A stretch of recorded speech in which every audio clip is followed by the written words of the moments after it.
never sabi wetin we carry for her. But they move closer before them to sabi. I said they never know wetin we carry for body. But they move closer before them to sabi. Ọ̀kín lọ lọ́jà ẹyẹ, kìnìún ló ló lajú. Ẹyẹ tó lórí kodò bí àdán, wọ́n gbẹ̀jẹ̀ lẹ́nu. Ká ṣiṣẹ́ fún ilẹ̀ bàbá wa, ká ṣiṣẹ́ fún ìlú bàbá wa, ká jùmọ̀ sowọ́pọ̀ ká lè gbódùdúwà ga. Odùduwà kò bá lè gbé wa. Ọmọ Odùduwà ṣe gírí.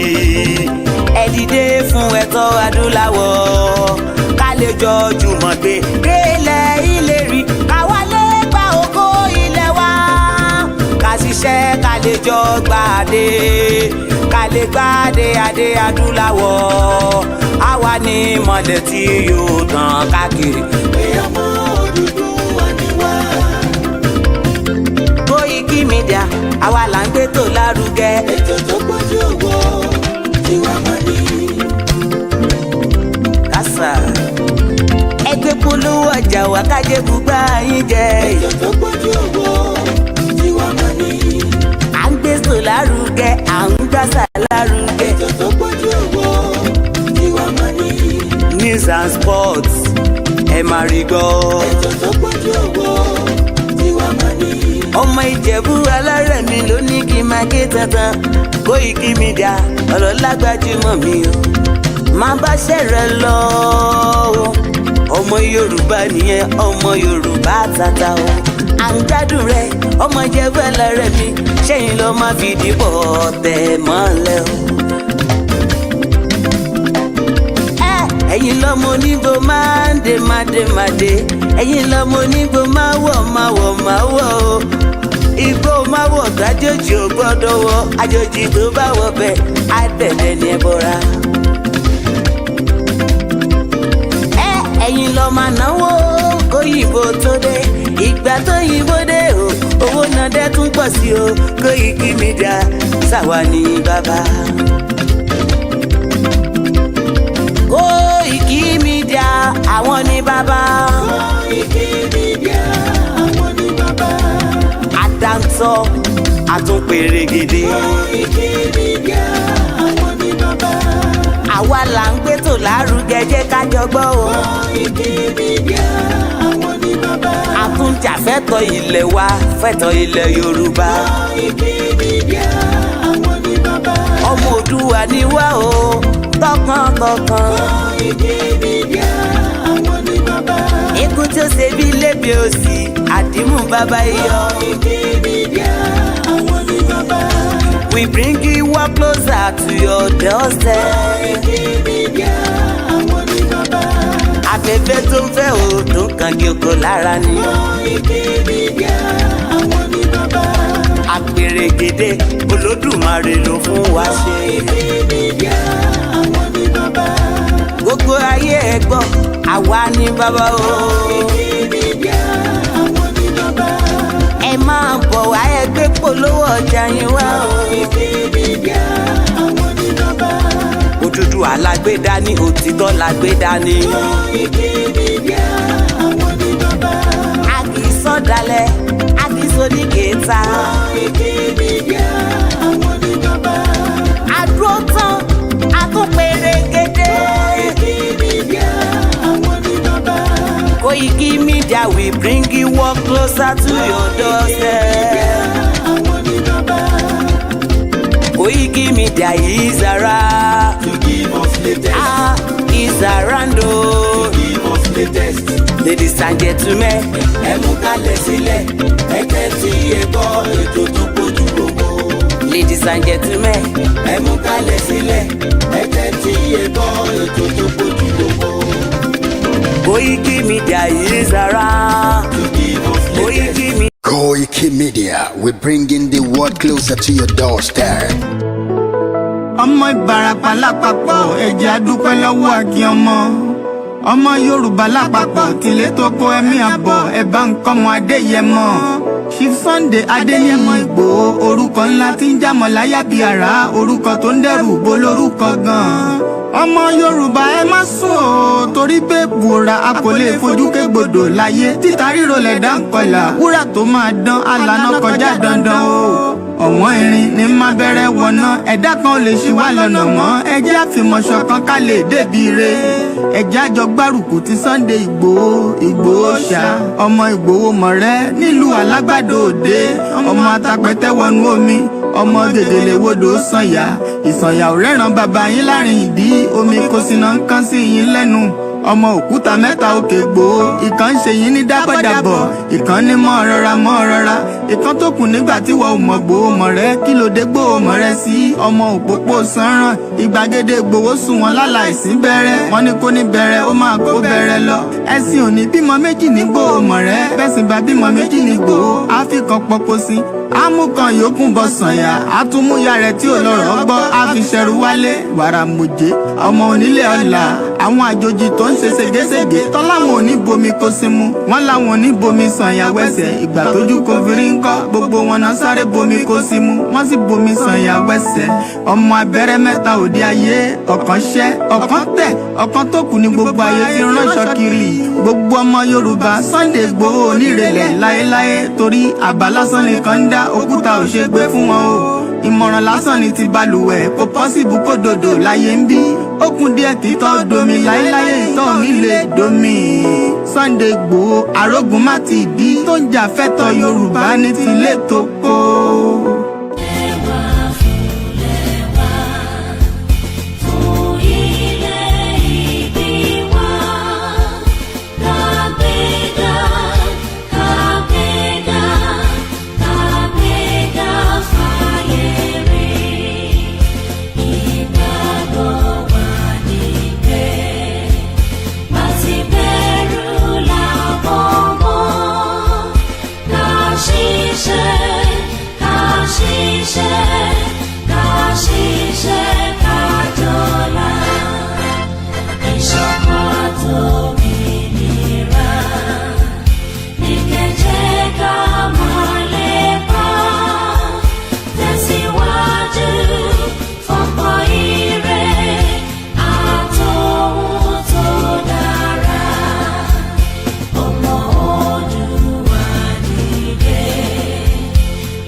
Again.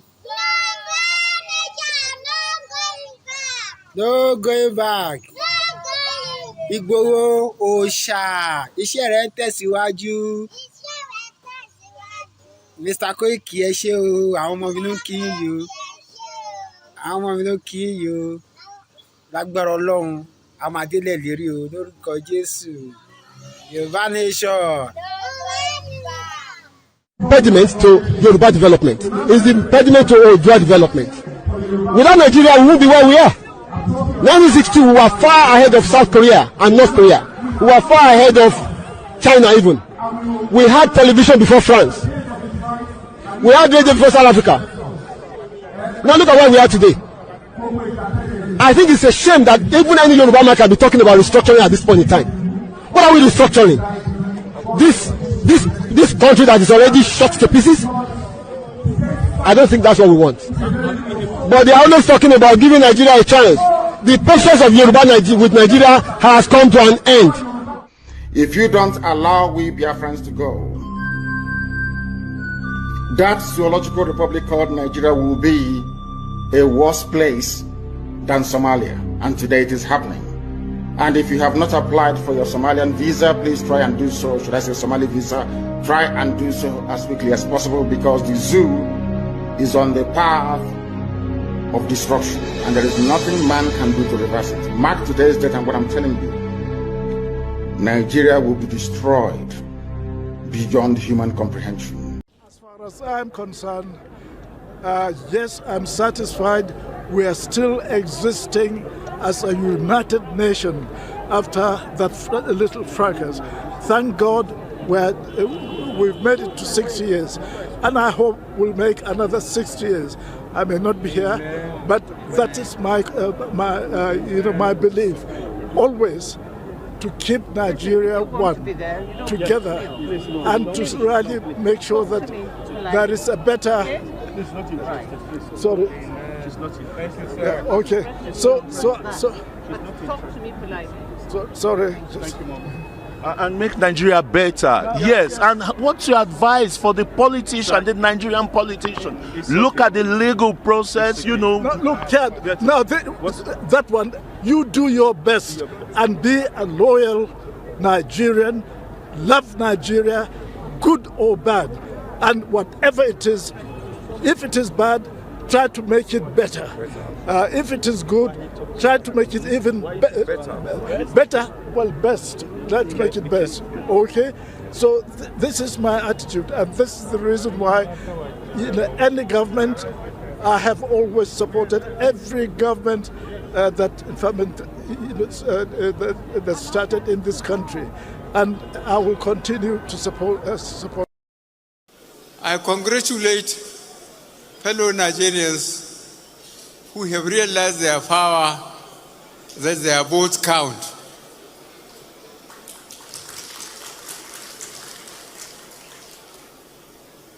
I'm looking forward to tomorrow to fly to my base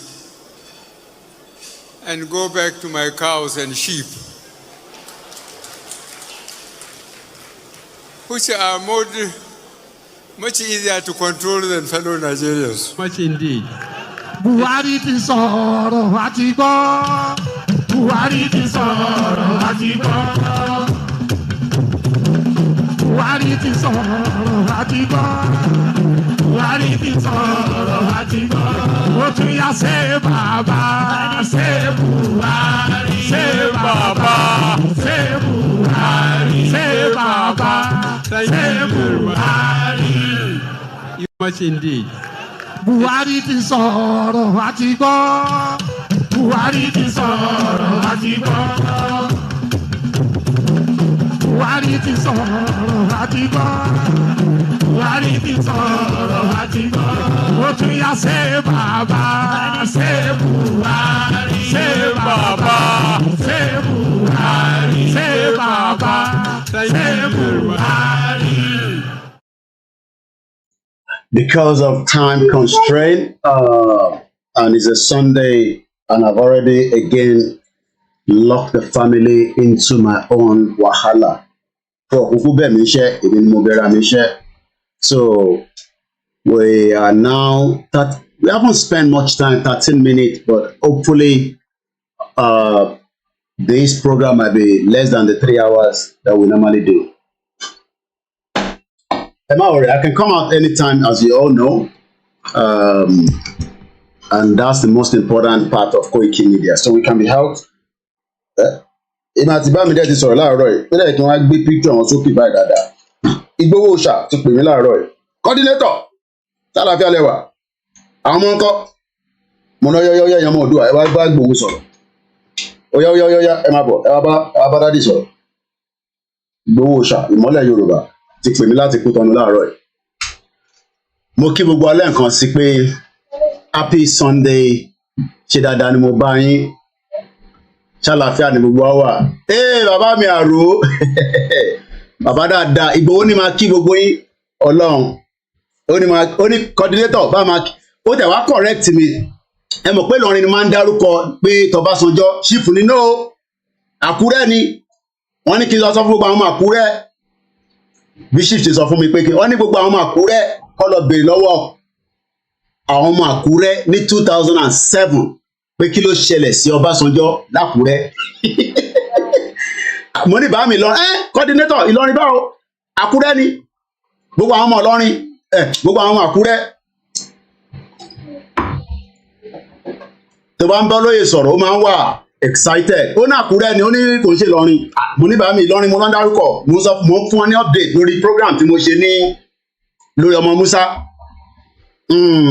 àwọn kan míì ta sọ private nìyẹn but Ìgbòho ni máa kí gbogbo yín ó dákẹ́ nítorí pé àwa la ní kó dákẹ́ kò ní láti sọ̀rọ̀ èmi lágbẹnusọ ẹ̀ tó bá fẹ́ ràn kò tí ràn mí sí yín eléyìí ó kàn ní kí ọmọ Yorùbá ni kò ràn mí sí yín tó bá ní statement tó bá ní nǹkan tó bá yẹ kí n wá bá yín sọ màá wá sọ but ẹ mọ̀ pa kàn máa ń sọ̀rọ̀ we spoke for a very beautiful Sunday mo kí gbogbo aṣáláfíà làbá yín mo kọ́kọ́ dúpẹ́ lọ́wọ́ mọ́mì mi kan Èkó lẹ́yìn wà grandma àwọn ọlọ́pẹ́ àkíyèsí mi sí tí mo fi sọ̀rọ̀ lọ́sàn-án ẹ̀rí àkọlé ètò yẹn the mole bàbá Wálé Adéníran ọ̀dàlẹ̀ bàbá má fi kíní sórí tó fẹ́ ṣe yẹn níbẹ̀ má ṣe bẹ́ẹ̀ kí ló ń ṣe bẹ́ẹ̀ fún olójúwò kò lò kí ló ń ṣe bẹ́ẹ̀ fún ni mo béèrè why you doing that why are you doing that you want to drink it okay drink it and eat your food there. Bàbá Wálé Adéníran ọ̀dàlẹ̀ bàbá mo ní tí bàbá yẹn bá ti lè sọ̀rọ̀ pẹ́rẹ́ màá wá tú jáde fún ó dẹ̀ ti sọ̀rọ̀ ẹ wo àkọlé ètò tàbí fi ṣe program lọ́sàn-án ìyá wa Grace Olúṣọ̀tọ̀ gbogbo ẹ̀yin grandma mo ṣí fìlà díẹ̀ fún yín mo kàn rọra ṣe díẹ̀ ni mo ṣí fìlà forí adé Ọọ̀ni of Ifẹ̀ Ọ̀jájá the second mo kí Àwùjalẹ̀ mo kí gbogbo àwọn ọba pátá èmi ọmọ yín náà ni Ọláyọmí koikimedia ẹni ìfàwọn ọmọ yín sílẹ̀ ṣe wá sí London ìyá mi Grace nígbà tí mo gbóúnjẹ síwájú ẹ̀ tó jẹ tó ń disturb mi níbà èmi dẹ̀ mo ń disturb mi ọ̀dàlẹ̀ balẹ̀ kú wọ́n mú kan ní Benin Republic lánàá mo rí pé Lady K náà wà on ẹ má bínú pé méjèèjì wá simultaneously but tí Lady K ń sọ̀rọ̀ lé lórí àwọn tí tọ̀dọ̀ wọn lọ́hùn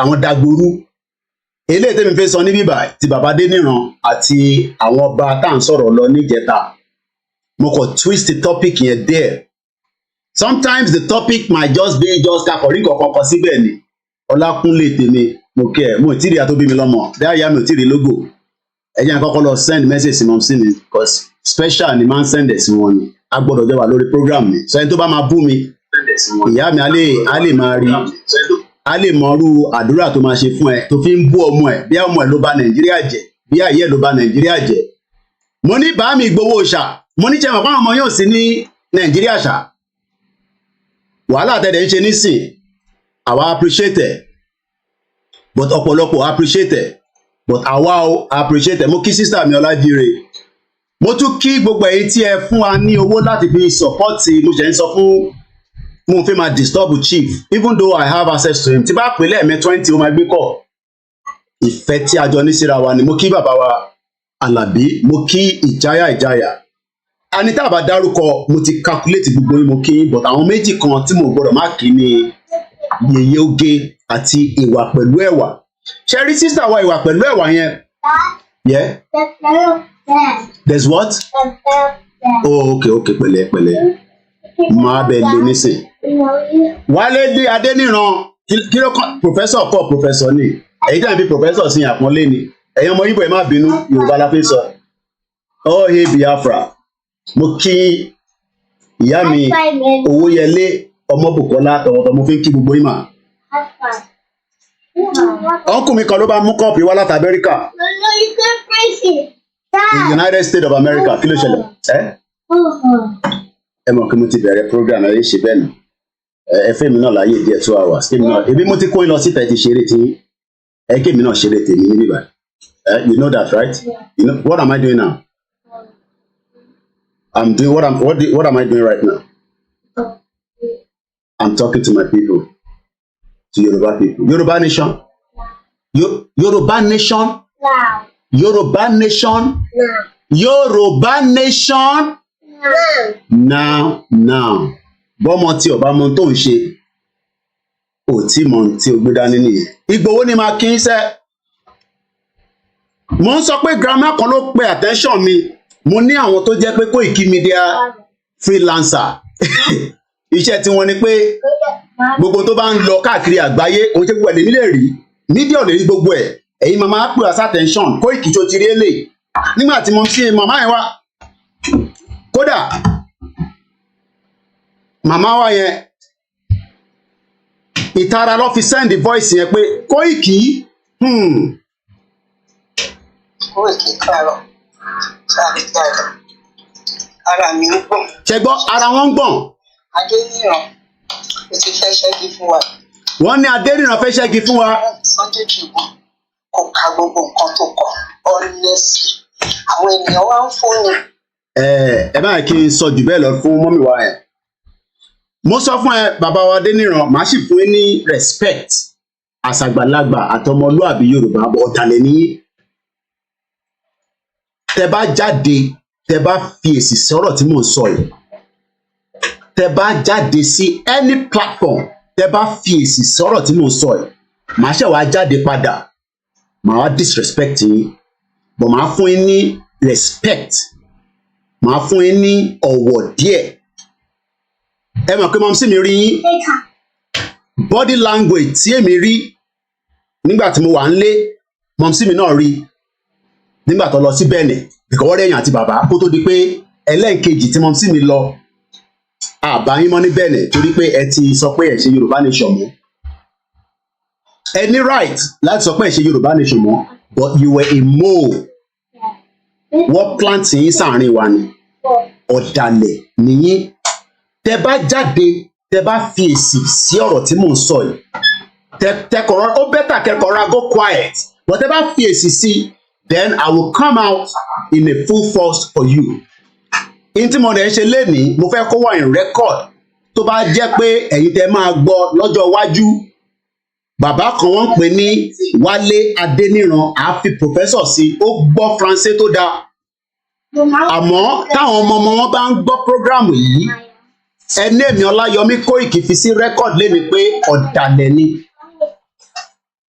ẹ sọ pé mi mo sọ bẹ́ẹ̀ mo kí ẹ rẹ̀ ní official ẹ̀yin tí koikimedia mo dẹ̀ rántí ra credit fún wọn lẹ́nu ọjọ́ mẹ́ta má bínú sí mi rán mi létí send private message sí mi má bínú àbúrò mi àwọn tó dúró ti Koiki nìyẹn kó tó di pé gbogbo ìmọ̀ Koiki àwọn kan wà tẹ́lẹ̀ pé wọ́n ti mọ̀ ní tipẹ́ mo sọ wípé wọ́n ṣe full time staff mo dẹ̀ ṣe ìwọ̀nba tí agbára mi jù fún wọn but ní tí mo lè ṣe mo ń ṣe mo tún fi sí record lẹ́nìí èní ní 11 ẹ má bínú ẹ ṣe máa gbọ́ voice àwọn ọmọ nìyẹn lẹ́yìn kò sí nǹkan tí mo lè ṣe sí mo sí nínú studio inú ilé mi mo wà tó bá tẹ́ lọ́rùn ó bẹ́tà kó kúrò ní program tó bá ti lè accept pé wàá máa gbọ́ àwọn sound yẹn lábẹ́lẹ̀ then I cannot help you. Wálé bàbá wa màá sì fún yín ní respect like I said but mo ní pé ní professor màá kọ́ máa pọ̀ ẹ́ ní bàbá wa ẹ tó bí mi lọ́mọ. But I saw you kò ń ṣe nǹkan kò ń ṣe méjì kò ń ṣe mẹ́ta kò ń ṣe mẹ́rin don't come this side o. Ṣé mọ̀ pé àtújọ pàdé ní Benin Republic kò ń ṣe nǹkan kò ń ṣe méjì kò ń ṣe mẹ́ta kò ń ṣe mẹ́rin. But you were a mole within the Yoruba nation. Everybody ní right láti sọ pé òun ò ṣe Yorùbá nation mọ́ kò ń ṣe torí ẹ̀ láti fẹ́ àtàkì wọn kò ń ṣe torí ẹ̀ mo ṣe fẹ́ gbé happy Sunday grandma Felicia majek for care mo don't get this side move that side better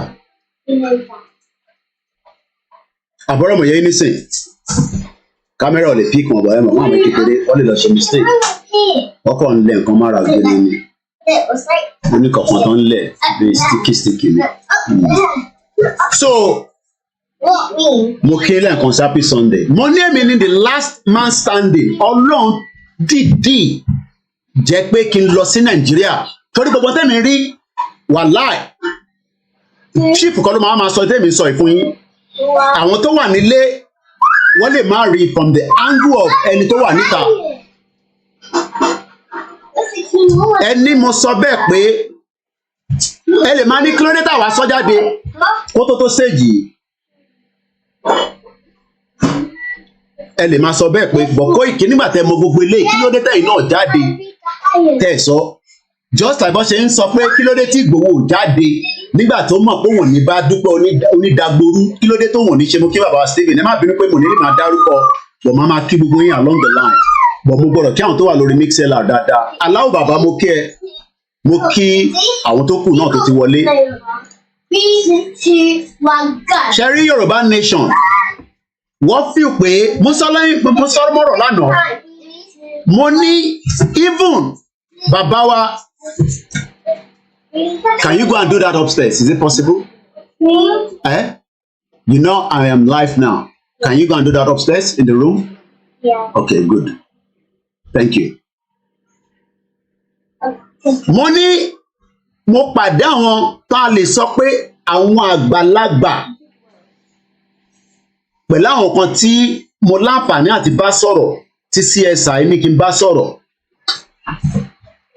Ọlọ́run ló fi kẹ́mi ni tó bá yẹ pé ìgbà tí mo fẹ́ lọ Nàìjíríà mọ̀ sí mi sọ pé no ò ní lọ àwọn ìyàwó mi sọ pé mo ní lọ àwọn ọmọ mi sọ pé mo ní lọ dádì pẹ̀lú gbogbo ariwo tẹ́tí ń pa yìí ẹ fi pa àwọn ọmọ mi ò mọ tí mo ṣe hey boy come here ọmọ Òdùà ok ẹ fi pa àwọn ọmọ yóò ẹ fi pé wọ́n mọ̀ pé tí mo gbé dání ó wà risky àwọn tó ti dàgbà nù wọn wọ́n mọ̀ náà wọ́n lè sọ fún mi pé dad why are you doing this for but wọ́n ti rí the spirit pé ìdágbédání kó lè save àwọn èèyàn. Bàbá kan pè mí láti Èkìtì lánàá wọ́n ní ìyàwó àwọn fẹ́ ṣe CS àwọn ní 300,000 wọ́n ní níbo ni mo ti rí. Nbà number one kò ń ṣe pé torí ẹ máa pè mí lákọ̀ọ́kọ́ kò ní pé mo disbelieve yín àbí mo believe yín excuse me. This is the reason why we are asking for the right to self-determination. But gbogbo táyì tí mo lọ lé yẹn àwọn kan náà máa wà Nàìjíríà wọ́n lè confirm pé tá à ń sọ yìí irọ́ ni wọ́n lè sọ pé tòótọ́ ni but I saw body language ṣe rí body language ni ó máa sọ pé èèyàn bá ènìyàn kó tó wá di pé a bẹ̀rẹ̀ sí rí traces mo ti sọ fún yín pé kẹ́ lọ sókè ó dẹ̀ mú ẹ̀wọ̀n púpọ̀ ló ṣe instigate fẹ̀kẹ̀ wá sálẹ̀ àbọ̀rọ̀ mòye yín nísìn so I pray that whoever have these intention whoever still have these intention to destroy this movement we are not going to curse you but we leave you into the hands of Elédùmarè.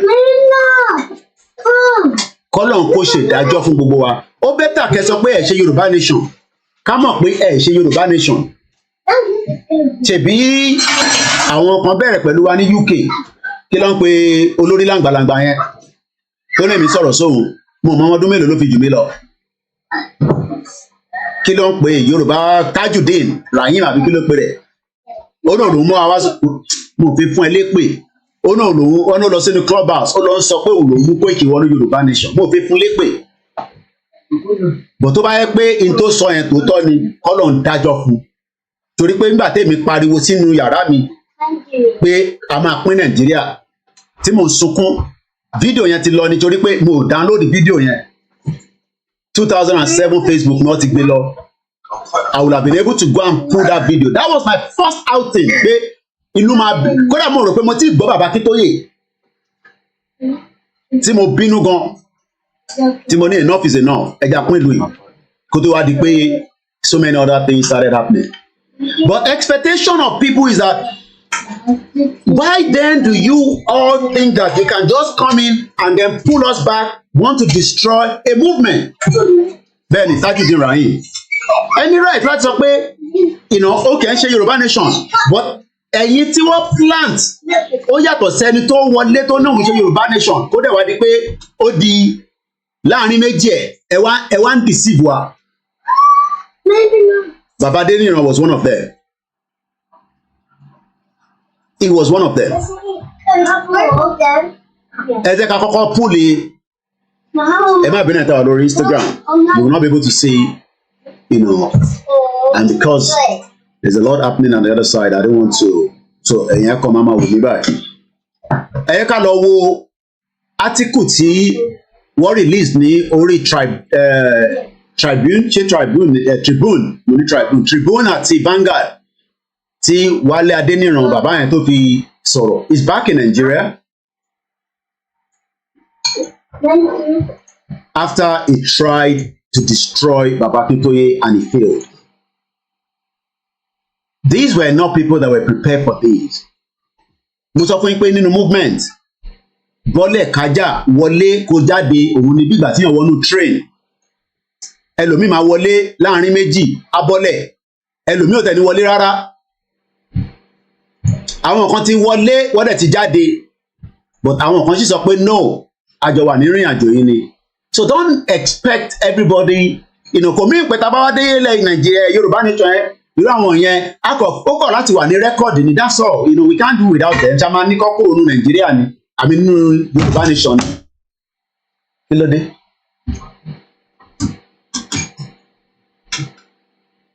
We can't do that. O dẹ̀ move ẹ̀ kúrò lára table.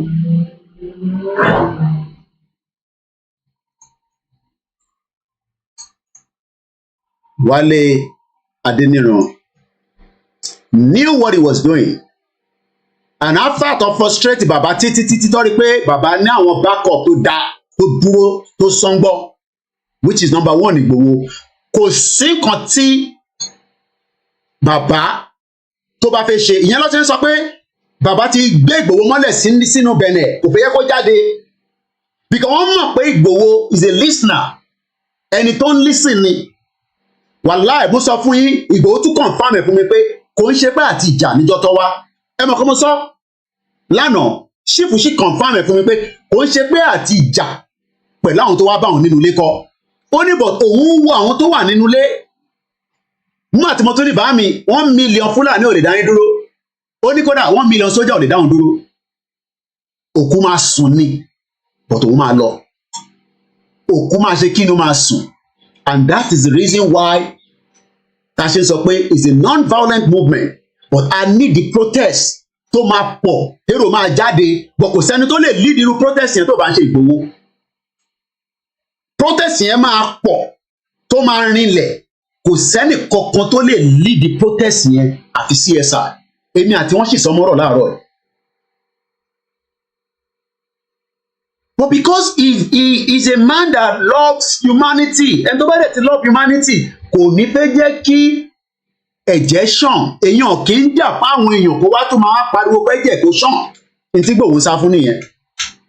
Kò ń ṣe pé àníṣe lọ bèrè lọ́wọ́ bá ìgbà tèmi ní Ìlọrin bàbá nínú wọn ni wọ́n correct mi, wọ́n ní Àkúrẹ́ ní 2007. Mo kí àwọn family mi, èmi ló ń pè ní koikimedia. Tó bá mọ ní tán pè bẹ́ẹ̀, èmi ló ń pè bẹ́ẹ̀.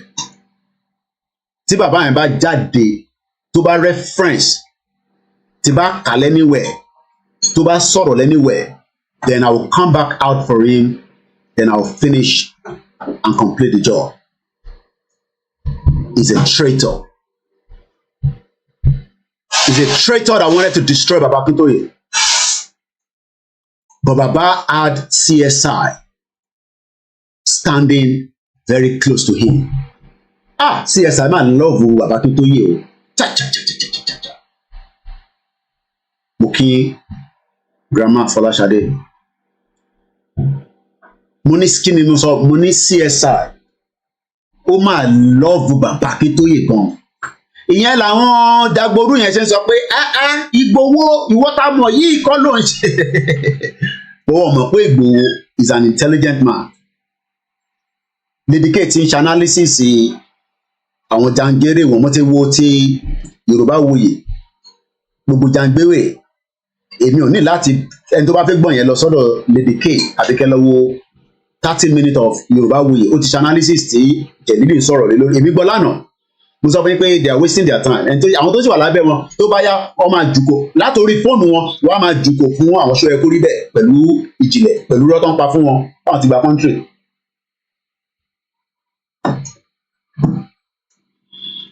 Ṣẹ́tìrì átíkù yẹn, the headline says Yoruba nation leader Professor Wale Adeniran returns from exile.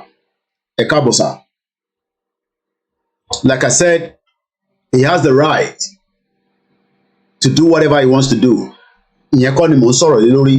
In tí mo fẹ́ fàyọ ni pé it was a mole that wanted to know as much of how the movement was going to be so that they can be ahead of us and start pulling it down. Mo ní ó pè mí àti Ìgbòho lọ síbì kan, ẹ mọ̀ pé mo ìdí sọ bí tó gbé wa lọ. Ìyẹn bàbá tẹ̀ ń wò yìí. Mo sì rán ṣífù létí nígbà tá a sọ̀rọ̀ ní àárọ̀ yìí. Àbí oyè around 12:30 ní ṣífù pè mí. 12:35 ẹ mọ̀ pé aago kì í parọ́ CSI. Ìmọ́lẹ̀ Yorùbá ànábì tiwa nìyẹn. Mo ní chief ẹ rántí ibi tí bàbá yẹn gbé wa lọ. Chief oníbàbà ẹ má yẹ kí n sọ yẹn ẹ jẹ́ fi yẹn sábẹ́ kún mi. Ẹ ṣáà yẹ kó jáde kó sọ̀rọ̀ torí wọn àpá àwọn ọmọ wọn àtàwọn grandchildren wọn á máa wo Koiki. Ẹ ṣáà sọ fún grandfather yín kó má sọ̀rọ̀ kó ṣàrà dákẹ́. He has gone back to Nigeria. He can do whatever he wants to do. Bia is looking for safety net. But ní tí mo wá fẹ́ fàyọ ni pé ẹ bá mi bí professor yìí àbí bàbá yìí pé ṣé visa America mo kàn fẹ́ mú yẹn jáde just be ṣé torí wọn ò rí visa America ṣe fún wọn ní gbogbo wàhálà ẹ̀ ṣe dé àbí ó tún ní nǹkan míì nínú. He wanted to go to America. Mo kàn yan yẹn mo kàn ra yan ní ẹ̀mọ̀ tí a bá ní wọ́n yan kàn yan kan. He wanted to go to America. Ṣé torí ẹ̀ ni àbí wọ́n ṣiṣẹ́ fún àwọn ọba kan àbáwọn olóṣèlú kan pé ẹ kọ̀ wà láàárín wọn ẹ máa bá wọn ṣe gbogbo tó bá fẹ́ ẹ̀yin ẹjọ́ máa ṣe òkè máa fáwọn ní report. Mo kí Dr. Mike Ọlá a máa pàdé lọ́dọ̀ ìyálájé lágbára tẹlẹ́dùmarè ẹni tó bá ní ọjọ́ mẹ́jọ lénìí àní sí lórí ètò yẹn ẹni kò ní bá wa níbẹ̀. Ní Saturday ẹ pàdé mi ní 7 p.m. èmi àti Dr. Mike Ọlá. Mo ní Elédùmarè ló fà mí pé Koiki wọ́n máa lọ́lé ní time tí mo fẹ́ lọ́lé yẹn because I was able to see within 6 months mo rí gbogbo structure in tí àwọn èèyàn ní kò sí structure. I saw everything. Mo rí tán gbogbo ẹ̀. Èyí tí mo lè tẹ̀lé chief jáde nígbà tó lọ sọ́dọ̀ ibà ẹ mọ̀ pé ẹ̀rí mi níbẹ̀ pẹ̀lú some other places but àwọn tó jẹ́ the key area tí a lọ mo mọye ìgbà tí bàbá Akíntóyè wá kí chief nílé mo mọye ìgbà tájọ wà together mo mọye ìgbà tí a ní kí bàbá yìí pé kó jókòó pẹ̀lú ìyàwó kan náà ìyá yẹn máa ń wá láti Ilé Ifẹ̀ ni mo ní gbogbo ìgbà lọ ní ká wá sí palace ẹni mo parọ́ àdé palace ó dẹ̀ ní reason here is not for public consumption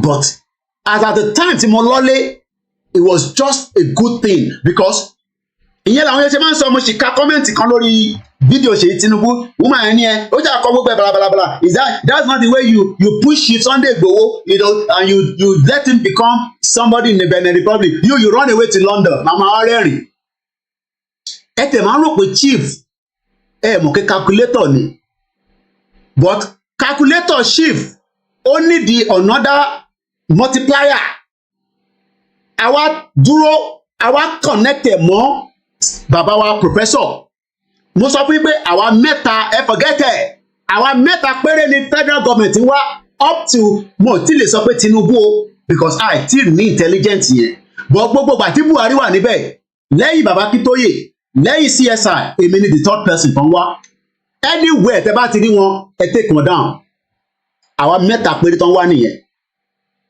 bí ṣe ń ṣe program báyìí wọ́n record ẹ̀ ní Sultan of Sokoto ní palace confirmation tó wá pẹ̀lẹ́ rí ni but one thing is this man ó play títí ó wá rí pé òun ò lè break ẹ̀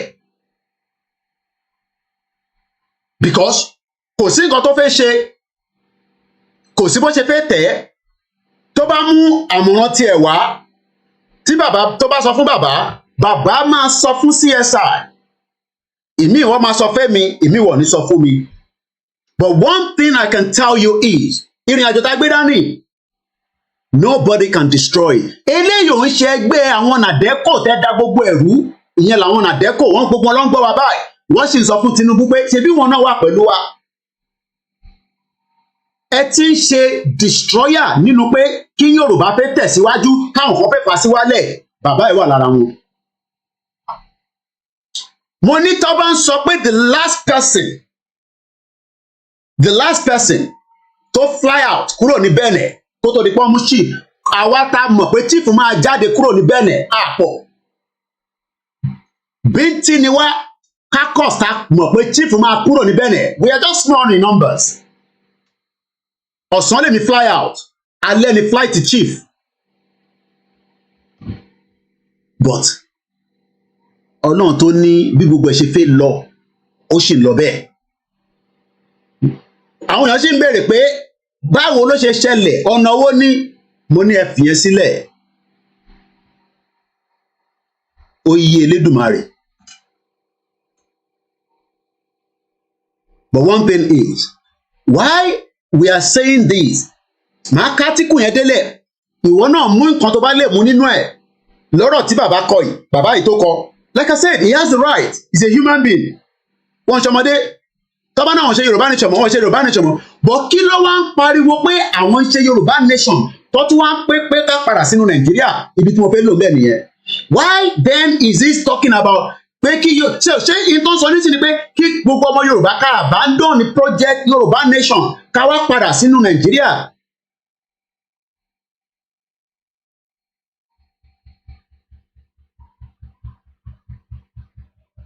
This man that you are looking at is a mole that was implanted in us. I saw it, I told CSI, we know. But like I said, he has returned back to Nigeria, and this is the press statement he granted when he returned back to Nigeria. Yoruba Nation leader Professor Wale Adeniran returned from exile. Says Tinubu inauguration speech symbolizes hope. Former deputy leader of the Yoruba self-determination struggle, Professor Wale Adeniran, has returned to Nigeria from exile. Adeniran, who left Nigeria in May 2021 with Professor Banji Akintoye, his wife and daughter, for the Republic of Benin, stated that he came back to work with like-minded individuals to make Yoruba land a prosperous region and a shining light in Africa. In a statement personally, take note of it, personally signed by Adeniran and made available to press in Ile-Ife, Osun State.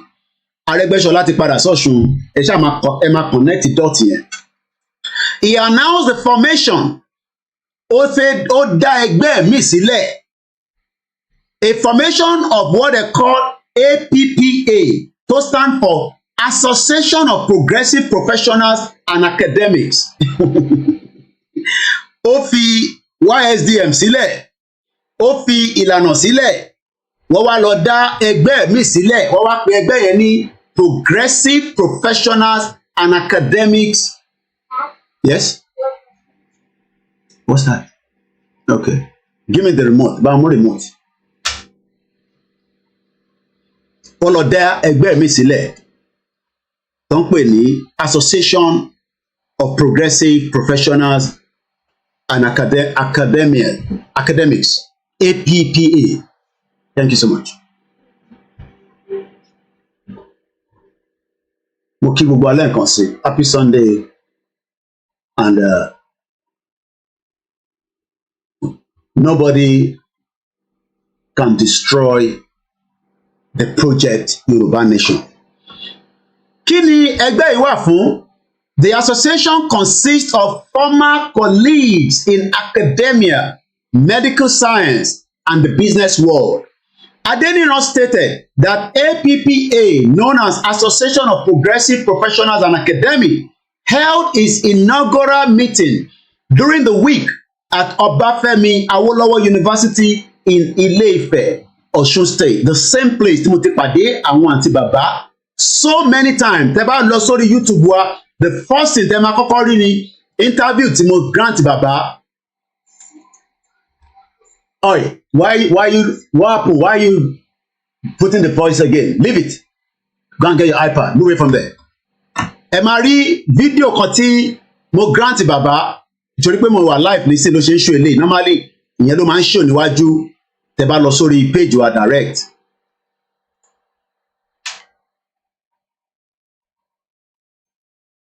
Adeniran stated, at least I went there not once, èmi àti chief lọ bẹ́ẹ̀lẹ̀ méjì kan, èmi náà lọ pàdé wọn níbẹ̀ few times, you know, because ibẹ̀ ẹni bíi base tí ìpàdé máa ń wáyé tó máa ń fún wa ní room tá máa fi ń jókòó, and I'm sure àwọn so many other people náà lọ síbẹ̀. Adeniran now stated that APPA wọ́n ti ṣe inaugural meeting wọn ní the same Ọbáfẹ́mi Awólọ́wọ̀ University tí a ti ń sọ̀rọ̀ Yorùbá nation kó tó di pé he decided that he's stepping aside or not. He's probably not interested anymore. To assess the state of development in Yoruba land, they reached a consensus to give President Bola Ahmed Tinubu presidency a chance to correct the previous government wrongs against the Yoruba people. Part of the statement directed to President Bola Ahmed Tinubu read, I bring you sincere and warm felicitations on your landmark electoral victory as President of the Federal Republic of Nigeria. Your inauguration as President of Nigeria on Monday the 29th, 2023 was unprecedented in the political history of Nigeria, as you are the first Yoruba politician to be duly elected as the political head of Nigeria. Mr. President, we salute your uncommon courage, bravery, tenacity, ingenuity, political sagacity in navigating the complex Nigerian political terrain in the face of seemingly insurmountable odds. You demonstrated an uncanny sense of humor.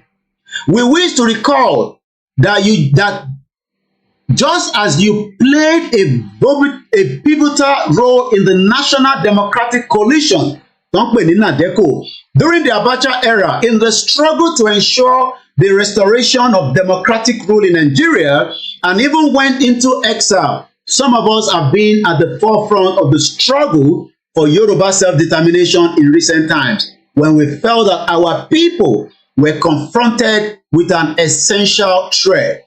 However, your victory at the poll in February 2023 has led to believe that perhaps the Nigerian situation is not irredeemable after all. Furthermore, the issues highlighted in your inauguration address as deserving of priority attention by your administration, namely security, poverty, jobs, electricity, among others, have led us to believe that your administration will rectify the wrongs of the past and make Nigeria safe and habitable once again for all of us.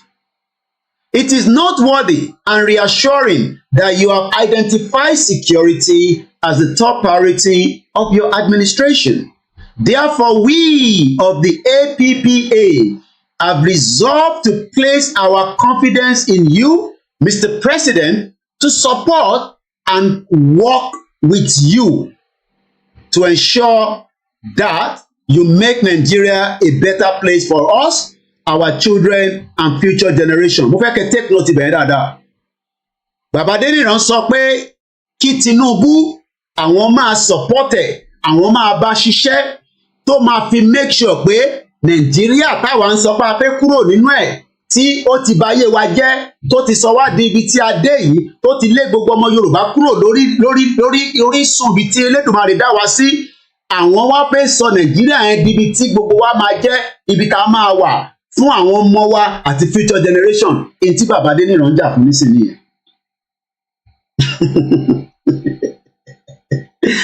Ẹ rí pé Ọlọ́run tóbi lọ́ba. What God cannot do does not exist.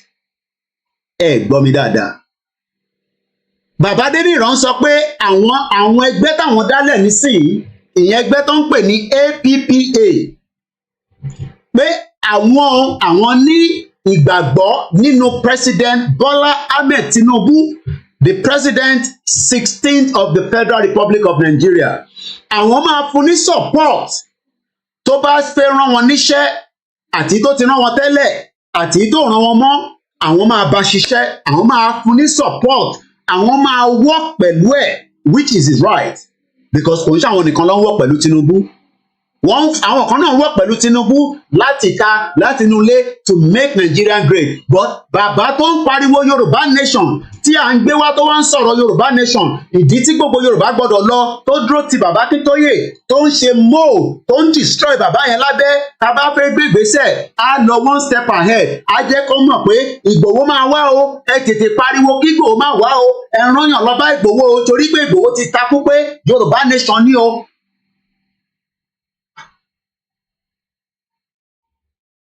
Bàbá tó gbé mi àti Ìgbòho lọ́bì kan tá a rìnrìn àjò more than 2 hours ta débẹ̀ ta wá ń béèrè pé bàbá ibo lẹ gbé wa wá ìkẹ́ ìyẹn bàbá Adéníran.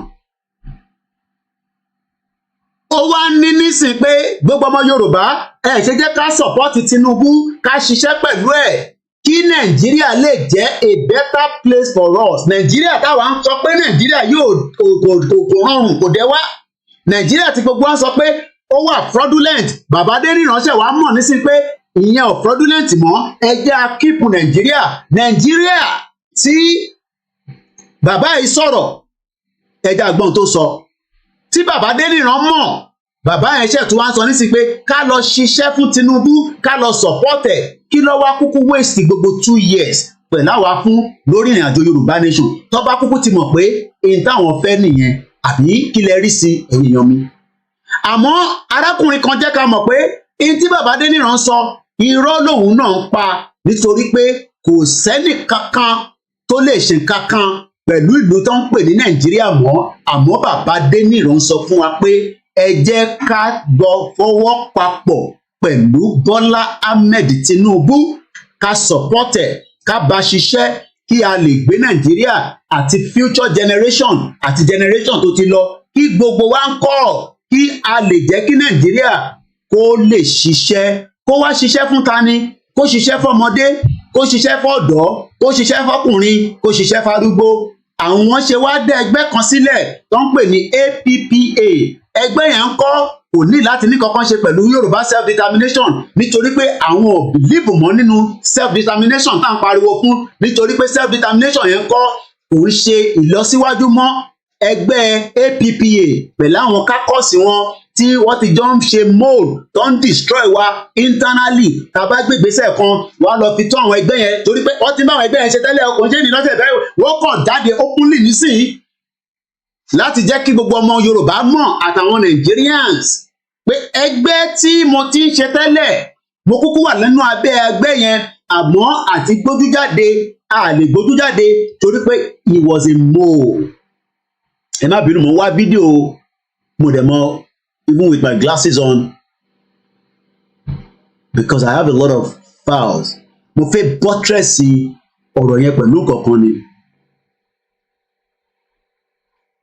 sometimes ó wà ń bẹ̀ kan pé kò sí ń bẹ̀ but today I move very fast and this is the new norm but bàbá Adéníran bí a ka play eléyìí kákọ̀ fi remind yín pé interface ṣe yìí arákùnrin sọ pé kò possible. How we've been having this conversation about the unity of Nigeria. And I reflect back at some of the prominent statements made by some of our founding leaders. And I feel that probably this will help us to have a conversation on the Nigerian unity. I just brought four, not to bore you. First, and I quote, not my statement, Nigeria is not a nation. It's a mere geographical expression. There are no Nigerians in the same sense as there are English, Welsh, or French. The word Nigerian is merely a distinctive appellation to distinguish those who live within the boundaries of Nigeria from those who do not. This is accredited to Chief Obafemi Awolowo, the former Prime Minister of the Western region. The second one, and I quote, it is true that we politicians always delight in talking loosely about the unity of Nigeria. 60 years ago, there was no country called Nigeria.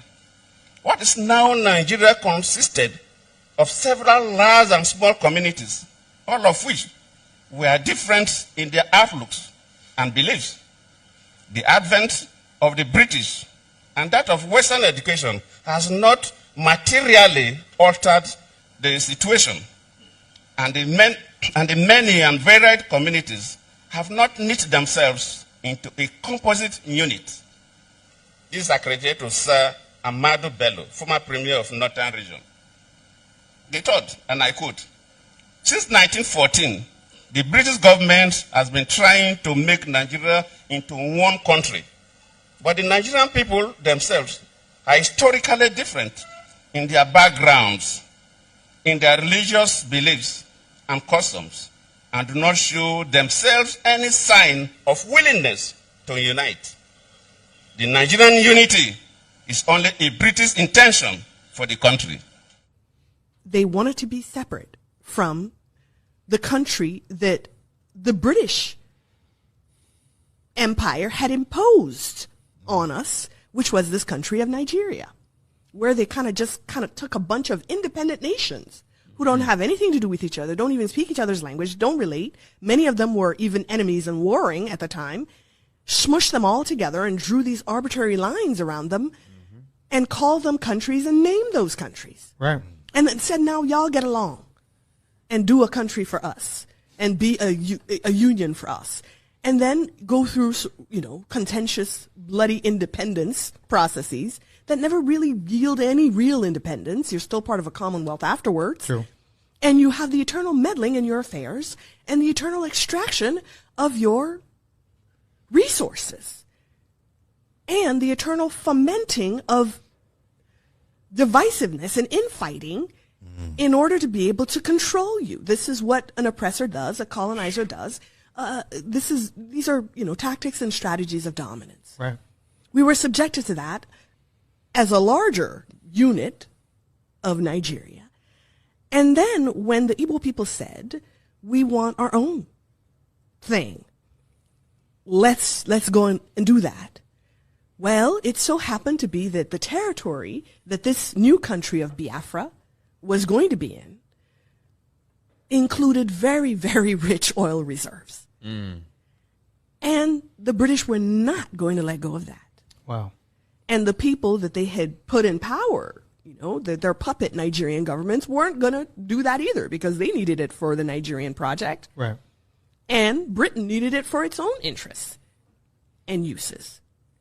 So Great Britain got directly involved in this civil war and in the war for independence, and decided that they would do everything to make sure that Biafra did not go. Wow. And this everything meant directly funding genocide of the people of Biafra. Every one of us must rise up. The armed forces are not neutral. They collude. They collude. They collude with the armed bandits that kill people, kill Nigerians. They facilitate their movement. Impediment to Yoruba development is the impediment to Odua development. Without Nigeria, we won't be where we are. 1962, we were far ahead of South Korea and North Korea. We were far ahead of China even. We had television before France. We had radio before South Africa. Now look at where we are today. I think it's a shame that even any Yoruba man can be talking about restructuring at this point in time. What are we restructuring? This country that is already shot to pieces? I don't think that's what we want. But they are always talking about giving Nigeria a chance. The patience of Yoruba with Nigeria has come to an end. Mo máa ń kí gbogbo ọmọ Yorùbá tí ó ń gbọ́ mi, kò ń ṣe ìjà, kò ń ṣe ìbínú, béèyàn kan bá ní òun ò ṣe mọ́, ó ti di dandan pé ká gbà bẹ́ẹ̀ pé kò ṣe náà ni. Àmọ́ kí wọ́n kọ́kọ́ máa fi ẹ̀tàn, kó fi tàn wá títí fọ́dún méjì. Mo kí yàwá Comfort Ológunjà, mo máa kẹ́yìn àgbàlagbà, ẹ̀yin ọ̀jọ̀gbọ́n ni mò ń bá sọ̀rọ̀ láàárọ̀ yìí. Bàbá Adeniran jà, àmọ́ iṣẹ́ wo gan ló wá ṣe nínú Yorùbá nation ṣeéṣe pé wọ́n pè wọ́n lólè tí wọ́n pè mí ní olè tí bàbá yìí dẹ̀ mọ̀ pé òun ni rédíò committee tí agbowó tí kò jáde láti defend Koiki pé bàbá kí tó ìbẹ́yìn ò lè sọ̀rọ̀ ẹ jẹ́ kí èmi jáde ẹ jẹ́ ká sọ̀rọ̀ pé Koiki owó yìí wà lọ́wọ́ wa orí Zoom lọ ti wá ń bi bàbá pé bàbá Adeniran wọ́n ní owó rédíò ọwọ́ yín ló gbà kọjá bàbá náwó mi kọ́ o ọwọ́ ìlànà náà ló gbà kọjá àmọ́ èmi ni chairman radio committee yẹn but wọ́n jáde láti defend mi nígbà tí wọ́n wá ń label àwọn olè àwọn tètè jáde pé èmi ò ń ṣe olè ẹ má pè mí lólè ṣé torí wọ́n ń pè wọ́n ní olè níbi tí à ń ṣe movement tẹ́ pé ẹlòmíì ò mọ èlò ní balance account mi but akọ̀sùn tó rí ẹlòmíì ò gbọ́n kankan but so ìyẹn ni so allegation tí wọ́n wá fi label wọn ṣé òun ló pùlù wọn kúrò ní Yorùbá nation no it was all an agenda. Mo kí ẹ̀gbọ́n mi Uthman ẹ̀wọ̀n ọ̀gbọ́n dáadáa ẹ ṣáà bá ń di ìlànà US mú gbogbo tó ń lọ níbẹ̀ èmi ò ní láti gbọ́ mọ́ èmi ni mo create WhatsApp group yẹn mo dẹ̀ hand over fún wọn yìí tó ń ṣe níbẹ̀ mo mọ̀ but mo dúpẹ́ fún wọn pé wọ́n dúró tán torí pé movement dárí mọ́ọ̀lù tó sì wà lábẹ́ kò ń ṣe kékeré but Elédùmarè a máa débi tá à ń lọ gbogbo àwọn tó support náà ọmọ Yorùbá ni wọ́n àwọn kan ní Koiki ò bá má gbélé wá ẹ bá rọra pamọ́lẹ̀ no a gbọ́dọ̀ fojú bàbá yìí wọ̀n torí ẹ̀yin ò sí lé èmi wà nílé mo lọ lé ni ṣẹ́rígbò ìyẹn lásán mo ti fi nọ́ọ̀kì as many kò sẹ́ni kankan tó lè sọ anything fún mi nítorí pé I was on the ground I saw the body language I saw everything.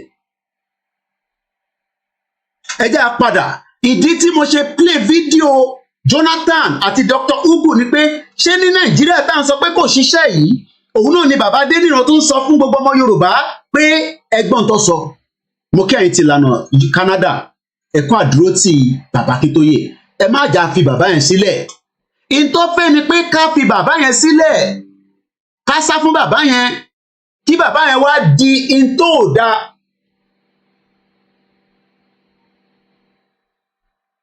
ẹ tó bá ṣe wọnú program tí bá ń ṣọ́ àwọn ọba ara program tá à ń ṣe náà ni ẹ̀yin lẹ máa farabalẹ̀ ẹ ṣe wọlé ẹlòmíì ẹ̀kan já wọnú program ẹ bá wọnú program ìjókòó èbí mi mò ń present wọn kàn ṣọ́ picture àwọn ọba ṣé àwọn ọba ọlọ kí Tinubu lé ni tí bá ṣe àwọn ọba tí mo ṣọ́ Adéníran ṣé àwọn ọba ọmọ tí problem tá à ń go through ni.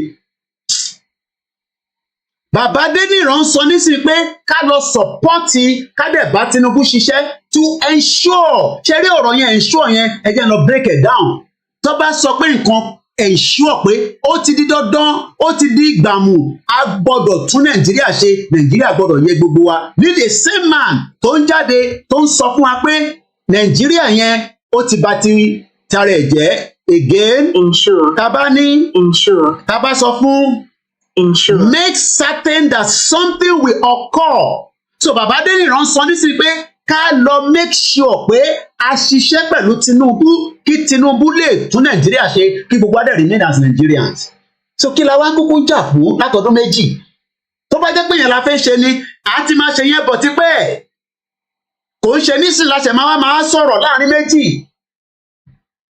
Bàbá Adeniran any right láti sọ pé ẹ ṣe Yorùbá nation mọ́ àmọ́ kí lẹ wá waste energy tí àwa ọmọ Yorùbá tí ẹ ń tàn wá tẹ̀ ń tì wá báyìí bolobolo ṣé àníyàn yín ni pé bàbá máa jábọ́ ẹ̀yàn wá lead wa ẹ̀ wá fọ́ gbogbo alẹ́ pọ̀n kábíyèsí Elédùmarè Ọlọ́run ọba àná bá ń sọ pé what God cannot do does not exist.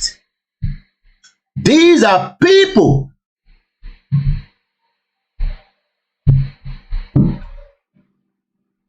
these are people that are saying now that a gbọ́dọ̀ ensure ṣé ẹgbẹ́ tí wọ́n dálẹ̀ yìí tó ń pè ní APP yìí ṣé ẹgbẹ́ yẹn ṣẹ̀ṣẹ̀ dálẹ̀ ni àbí ẹgbẹ́ yẹn ti ń run parallel sí YSDM tí à ń ṣe pé kí a lè tẹ̀síwájú under the leadership of Professor Adébánjí Akíntóyè àti bàbá wa Chief Bánjí Ayélóge.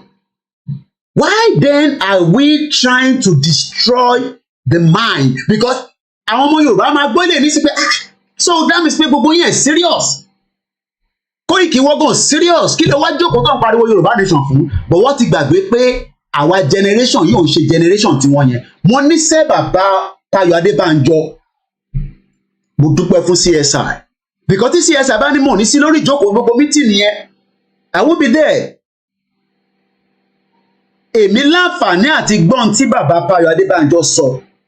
Àwọn sọ directly fáwa pé àwọn ò ní lè jáde o láti sọ pé Yorùbá nation. But ẹ rí pé ọ̀rọ̀ tí bàbá yẹn máa ń sọ ní gbogbo gbà pé in táwọn ọmọ wọn bá ń fẹ́ kò sí nǹkan táwọn lè ṣe sí because àwọn tí ń pariwo restructure for a very long time ẹ̀ dáhùn lóhùn. A pàdé bàbá yẹn nílé wọn ní Èkó, a pàdé wọn ní ilé wọn ní Ìjẹ̀bú Igbó and some other calls between us. Mo mọ tí ikú bàbá yèyí sọ fún wa. So bàbá Adéníran nígbà tẹ́yìn mọ̀ pé ẹ̀ ní ṣe Yorùbá nation mo kí ẹ wà látà. Nígbà tẹ́yìn mọ̀ pé ẹ fẹ́ Yorùbá nation kí ló dé ẹ̀ kúkú ti sọ tipẹ́tipẹ́ pé Nàìjíríà yẹn la máa lọ ṣe. Wá ìtẹ́ wá ń jẹ́ kí wọ́n fi ìdọ̀tí rẹ́ bàbá Akíntóyè pé bàbá Akíntóyè ló fẹ́ ṣiṣẹ́ fún Tinubu.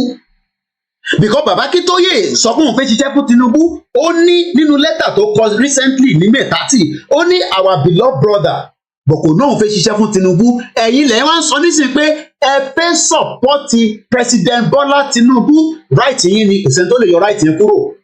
Bọ̀ pé ẹ tún máa work pẹ̀lú ẹ̀ láti ensure tábàdẹ̀ sọ pé ensure òyìnbó tó tóbi ni kí ló mean? Kí ni nǹkan tó mean?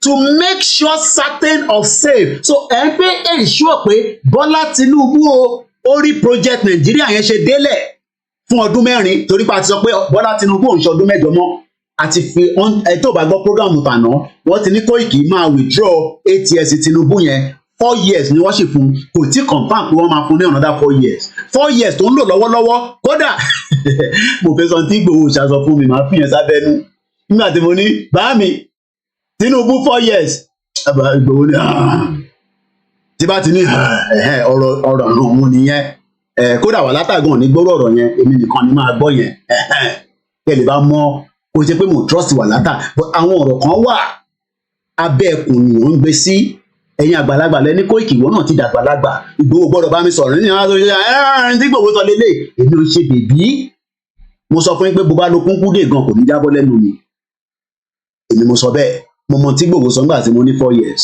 bọ́kọ́ náà fún lẹ́mìí gúngùn là ń tọrọ ọ̀rọ̀ ọ̀hún abẹ́ ẹkùn ló máa wà torí pé mo sọ fún yín pé àwa mẹ́ta ni kò ń ṣe pé mo àwọn tó kù wọn ń ṣiṣẹ́ dáadáa because wọ́n rí i pé mo dúró pẹ̀lú Ìgbòho wọ́n dẹ̀ mọ̀ pé tí mo fi dúró pẹ̀lú Ìgbòho yẹn ṣé ìmùlẹ̀ kan wà láàrin yìí ni kí ló dé.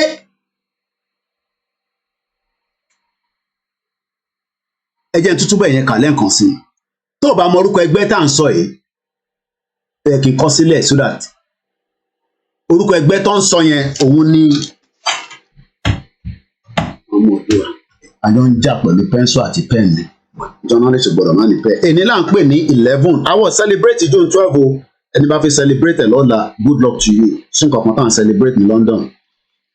wọ́n ń porúkọ ẹgbẹ́ tí bàbá Adéníran dálẹ̀ Adéníran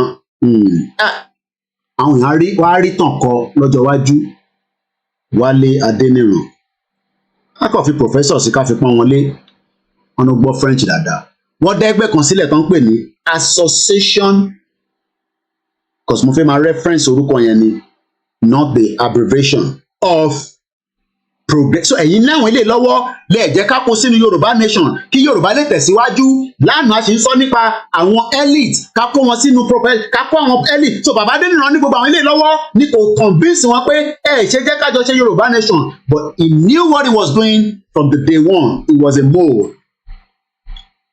wọ́n ti rí i pé Ìgbòho ti dá sí ọ̀rọ̀ bàbá Akíntóyè wọ́n dẹ̀ mọ̀ pa kíkanjú ní Ìgbòho ṣe rí Ìgbòho tí ó dá sọ̀rọ̀ movement wa yìí Elédùmarè ló fi bless wa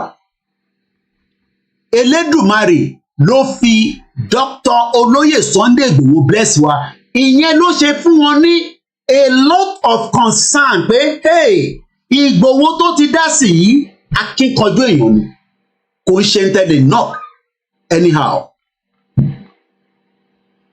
Ìgbòho ń ṣe ẹni tí ẹ lè knock anyhow. Ìgbòho sì sọ fún mi láàárọ̀ ìta sọ̀rọ̀ ọwọ́ ọ̀sán yìí for about 12:30 pé kò ń ṣe pé àtijà nígbà tó wálé kọ́ ni òun ń wo gbogbo surroundings yẹn òun ń wo gbogbo àwọn tó àwọn tó jẹ́ neighbor torí pé wàá bà nǹkan jẹ́ ẹni máa kú ẹni máa yè ló máa yè ni mo wá ibi tá a kà á dé ni o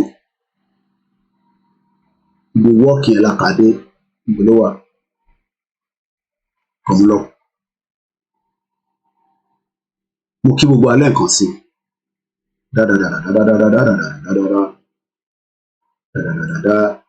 Yorùbá Bọ́lá sọ pé we're gonna work with you. Yeah.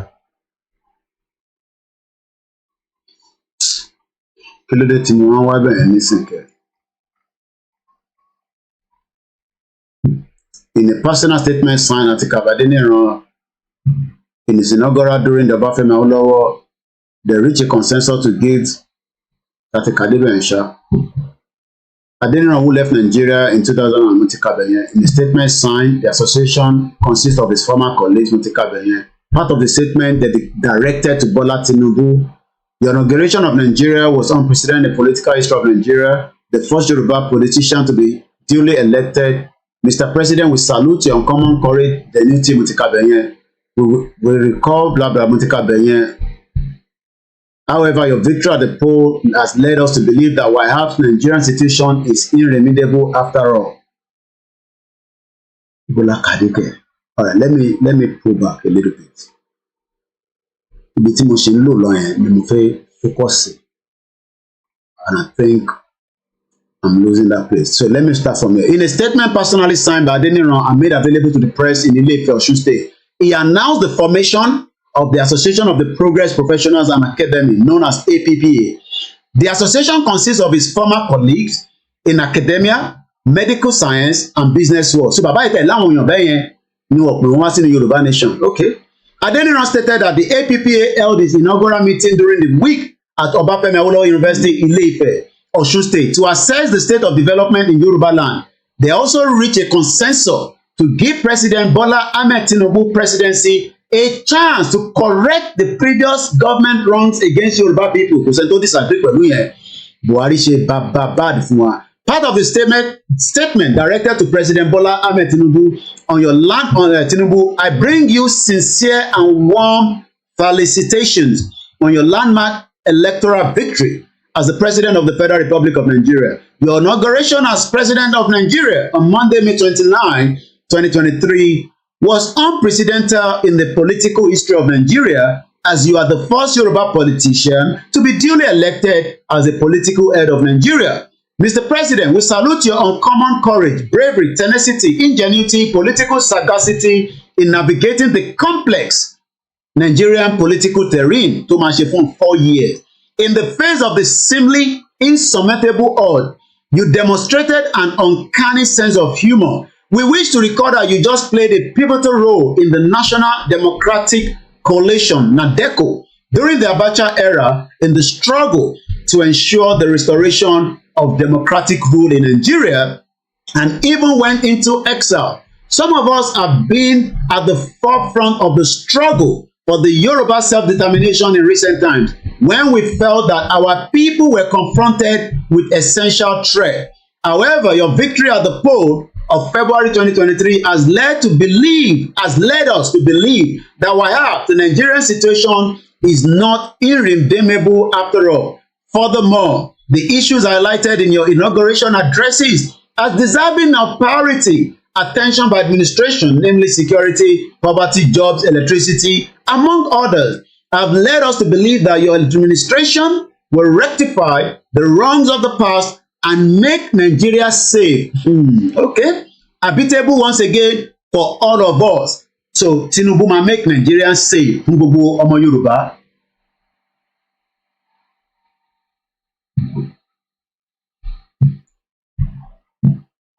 Okay, minimum wá sísàlẹ̀. mo ṣáà wò pé ibo níbi tó kù wà lọ máa dààmú yàn ibi tí mo wá gangan lélẹ̀ àìtí lọ further down mo sì fẹ́ save ibi tí wọ́n sọ̀rọ̀ níbí báyìí pé therefore we of APPA ìyẹn wọn mo fẹ́ máa sọ síta Association of Progressive so ẹni gbogbo àwọn ilé lọ́wọ́ ẹni àwọn professional yìí lọ́wọ́ àwọn progressive àwọn academia so àwọn èèyàn wà interested nínú pé kí ilẹ̀ Yorùbá kó dá dúró so gbogbo yín dúró pé kí Tinubu wá kó wá fix Nàìjíríà so my question to Professor Wale Adeniran ni pé why then did you waste your 2 years inside a movement because this is a movement èmi máa ń pé 10 years èmi máa ń pé 3 years it does not matter whatever it takes is a movement Koikijọ́ la máa gba Yorùbá nation movement ni ìjọkíjọ tó bá wáyé ni ẹ ti ń pẹ́ jù lọ bèrè lọ́wọ́ àwọn Scottish bí àwọn pẹ́ àbí wọ́n pẹ́ mo kí bàbá wa Gani Olóyèdè Maize Gold mo kí Prince Adékúnlé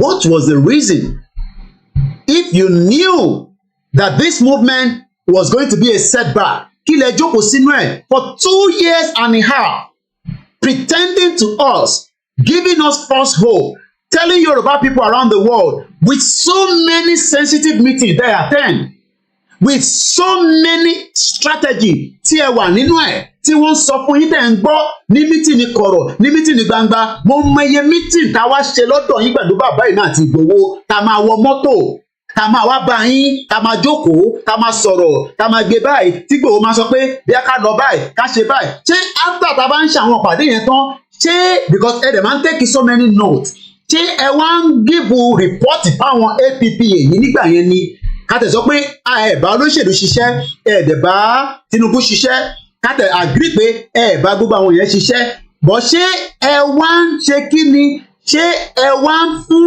àwọn politician yẹn ṣé no mo ní sọ pé politician àwọn tí ẹ jẹ́ sàwáwù group yìí ṣé ẹ ń fún wọn ní report pé àwọn ọmọ Yorùbá nation àti tí Ìgbòho ṣe àti tèmi náà wà láàrin wọn ọ̀nà báyìí la fẹ́ gbà ibi báyìí là ń ṣiṣẹ́ lọ ibi báyìí la ṣiṣẹ́ dé ṣé ẹ̀ ń give report yẹn àbí ìyẹn kò sí lára tẹ́ ẹ̀ ń sọ fún wọn torí pé èèyàn lè máa ṣe in and out tó bá fẹ́ jẹ́ Ọ̀ṣáká kó jẹ́ Ọ̀ṣáká tó bá fẹ́ jẹ́ Òṣoko kó jẹ́ Òṣoko ká mọ̀ pé inú movement ló wà gbogbo ìtọ́ tó bá tu sí wa lára ká accept ẹ̀ àwọn tó ń tutọ́ sí wa lára àìmọ̀ wọn ni àwọn kan wá sọ pé intan sọ yẹn kò jẹ́ kó rí bẹ́ẹ̀ ó yẹ kó rí bẹ́ẹ̀ dáṣà sister wa ṣó yẹ kó rí bẹ́ẹ̀. But one thing I want us to understand is he has his right to say he's not interested in Yoruba nation. A lè dìyẹn mú a ní right láti sọ fún bàbá Adeniran pé hey bàbá you no dey go anywhere àjọ máa parí project no we will be stupid to be saying that. A jẹ́ pé a fẹ́ràn ara wa nìyẹn. But what I'm asking is he was involved with a lot of different meetings, different things. Débi pé òun náà ló instigate pé Ìgbòho máa bọ̀. Ó níbì kan tí màá mú yín lọ, ìwọ àti Koiki. Àwa kó sínú mọ́tò, àwa ń lọ gẹ̀gẹ̀, ìgbà ọ̀la máa débẹ̀ yẹn. Àwa ń rìnrìn àjò yẹn títí.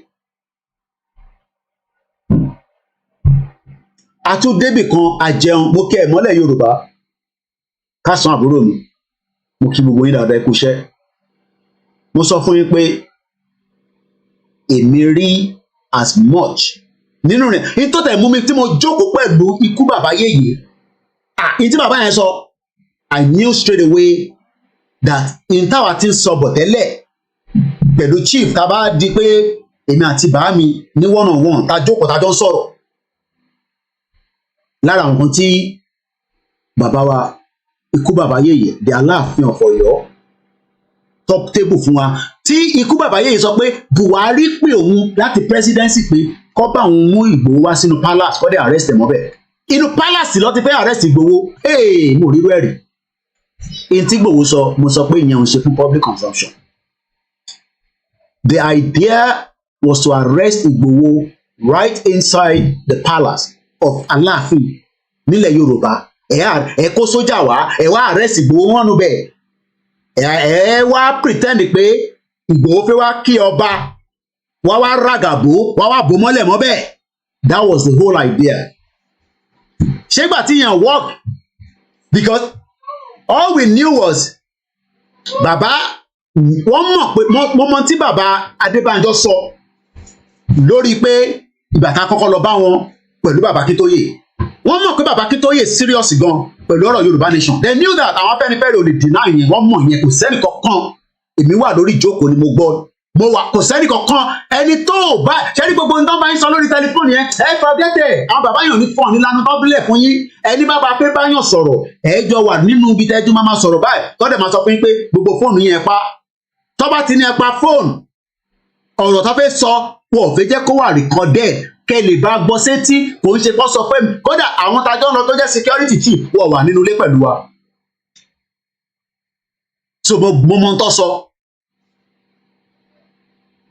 But one thing is, there was danger in the line. But the danger here, máa parẹ́ hàn in the long run because expectation àwọn èèyàn ni pé ó yẹ kí kíní ti dé, ó yẹ kó ti jiná.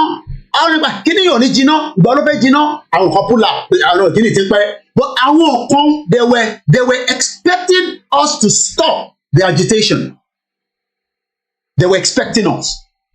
Pé ó máa sún wọn, ìgbà ló máa tó sún wọn. Ó wá realize pé àwọn kan kò ní sún wọn because generation mean every generation ló ní bó ṣe máa project nǹkan jáde.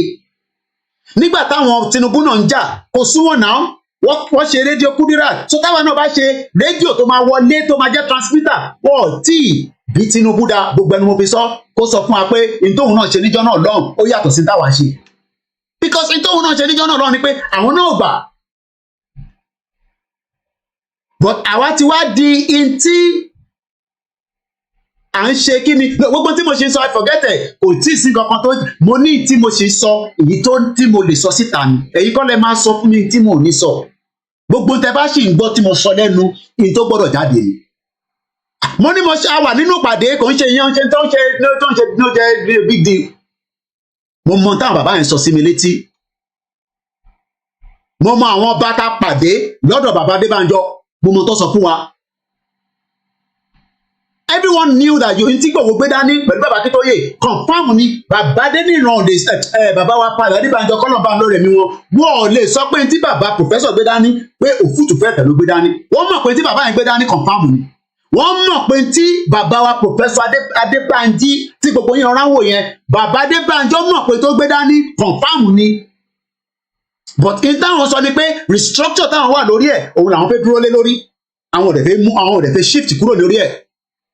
Bóyá wọ́n fẹ́ ẹmọ̀ àṣàgbàlagbà bí wọ́n fẹ́ tẹrí ba alẹ̀ àbí wọ́n fẹ́ wọ́ pẹ̀lú bàbá Adébánjọ àbí wọ́n fẹ́ ẹ ti understand àwọn kan sọ fún wa pé èyí táwọn gbé dání yẹn mo mọ tó sọ ní gbogbo gọ́vnà yìí kọ̀ọ̀kan gbogbo tí gbogbo wọn sọ fáwọn bàbá yẹn wọ́n sọ fáwa each of the governor nílẹ̀ Yorùbá mo mọ gbogbo tí gbogbo wọn sọ gbogbo gọ́vnà yìí tọkàn sọ tó ń sọ fún bàbá Adeniran pé tí Ìgbòho bá ti ń dọ́dọ̀ yín ẹ bá wa máa sọ nǹkan báyìí fún Ìgbòho.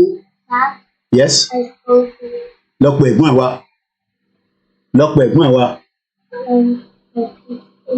Yeah, go and call your sister. Go and call your sister.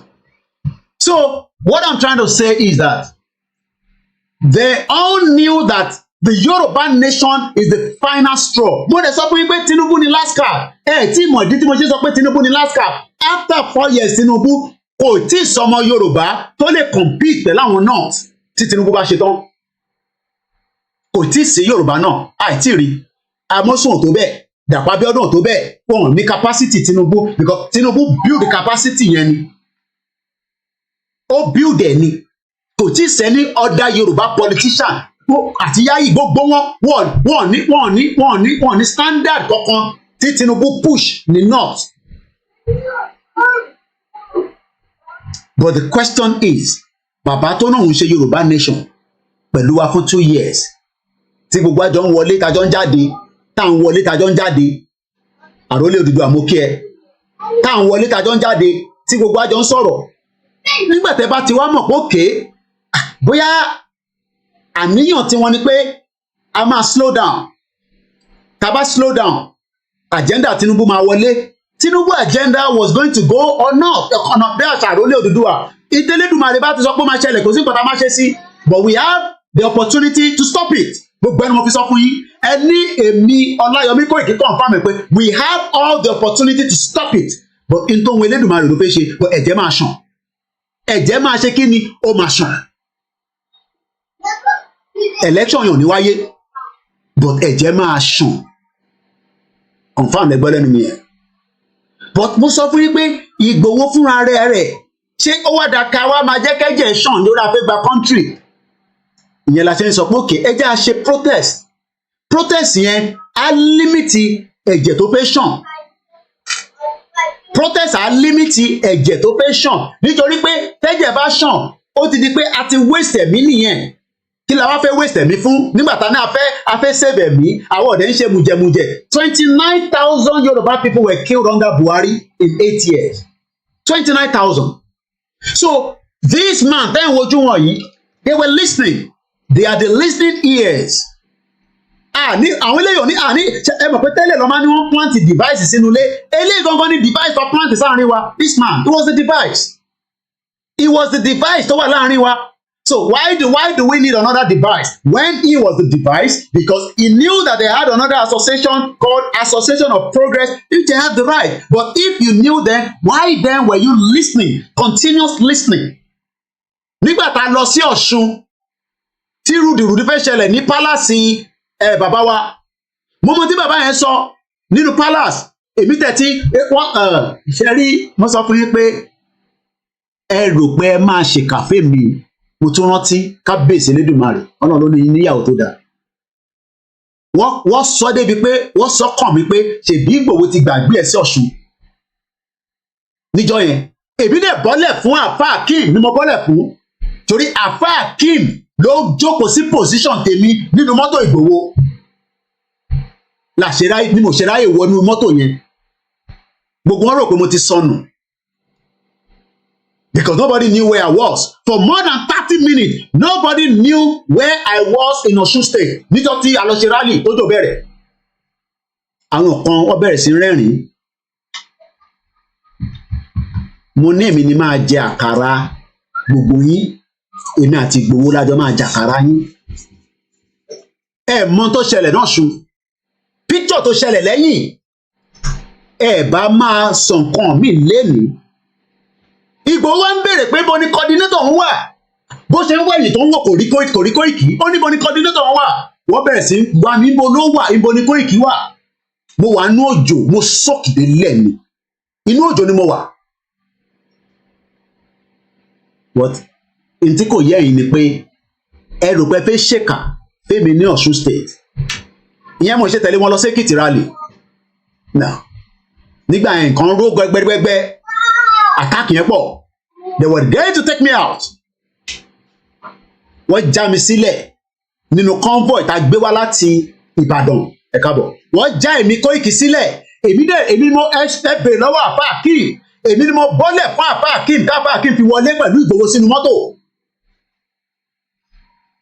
So to people they were thinking that ó ti tán wọ́n ti já sílẹ̀. Ó kù bó ṣe máa find the way rẹ̀. But Ọlọ́run tó máa ṣe iṣẹ́ ìyanu ẹ̀. Ìgbà míì yẹn mo ṣe máa ń wo ọmọ bọ̀tá yẹn. Ó ṣe dáadáa níjọ́ yẹn. Mo lè parọ́ mọ́. Ó dúró. He stood his ground. Pé ẹ̀gbọ́n mi ibikíbi tó bá máa wọlé sílé mi àjọ máa wà together ni. So bó ṣe wá di pé ó debate and all that. Ìyẹn kù sóhun àti Elédùmarè lọ́wọ́. Wọ́n tún pe bọ̀bọ́ kan mo fi dárúkọ ẹ̀. Bọ̀bọ́ yẹn ní ibikíbi anything tó bá máa ṣẹlẹ̀ kó jọ ṣẹlẹ̀ sí gbogbo wa. Wọ́n dúró. Àwa mẹ́ta. Àwa charter bus. Bọ́ọ̀sì ta charter ẹ kúkú mọ Nàìjíríà òṣì yẹn. Mọ́tò yẹn wá dákú láàrin méjì. Kò lè move mọ́.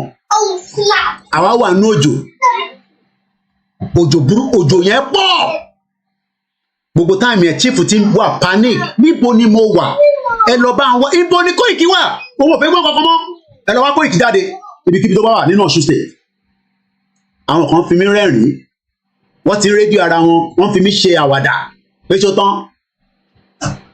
Èyí tó kù tí chief sọ mo fún yẹn sábẹ́ ẹ̀kún.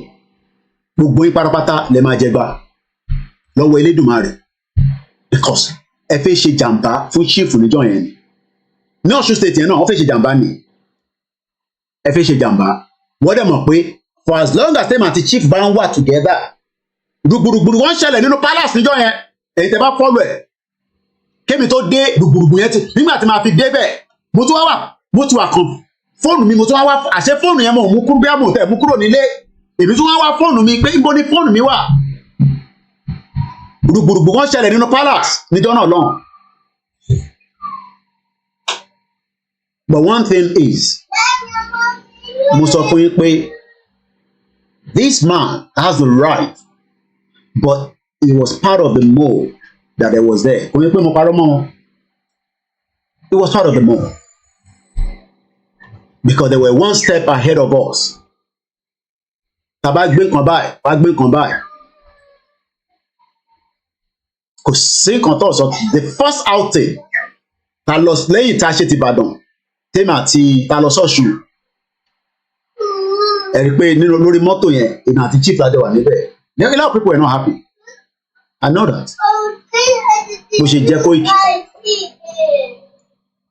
But dúpẹ́ fọlọ́run. Let's go further into the conversation. He went on to say, we are further emboldened to give you our unwavering support. So Baba Adeniran ti sọ pé Tinubu a máa fún ní support, which is his right. When we recall your impressive record of achievement as the governor of Lagos State from 1999 to 2000. Additionally, you have always been what many had thought was undwellable, and you have always found a way even when it seems impossible. Talk about the can-do spirit of a man. Wọ́n yin Tinubu níbẹ̀ yẹn. In tó ṣẹlẹ̀ ní palace níjọ́ yẹn, I will not say anything on that. A lot happened in this movement. But a dúpẹ́ pé à ń borí gbogbo ẹ̀. At this junction, ìyàwó mi wà confused níjọ́ náà lọ́hùn. Pé so gbogbo àwọn ẹ̀yin people yìí. Wá Koiki. Wọ́n rẹ́rìn-ín kàkàkàkàkà. Diaspora náà ti gbọ́n nísìn. Gbogbo àwọn tẹ́ fọkàn sí níjọ́ náà lọ́hùn. Àwọn lọ́ ti disappoint yìí. At this junction, Mr. President, we feel compelled to draw your attention to the deplorable state of education system in the country. Ṣé Tinubu ò mọ̀ pé education wa ti destroy? Èyí ló ṣe máa mọ̀ yẹn. For instance, our university have been severely affected and have lost their reputation. Mo kí ẹ wà látà.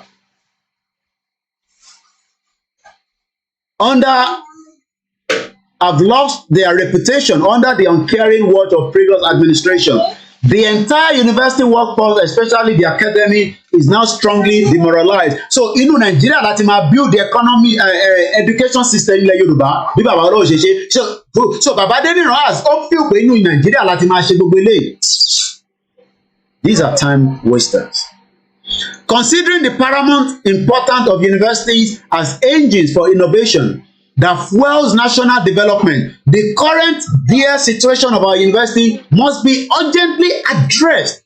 Facilities in our university need to be upgraded and expanded to accommodate more qualified candidates.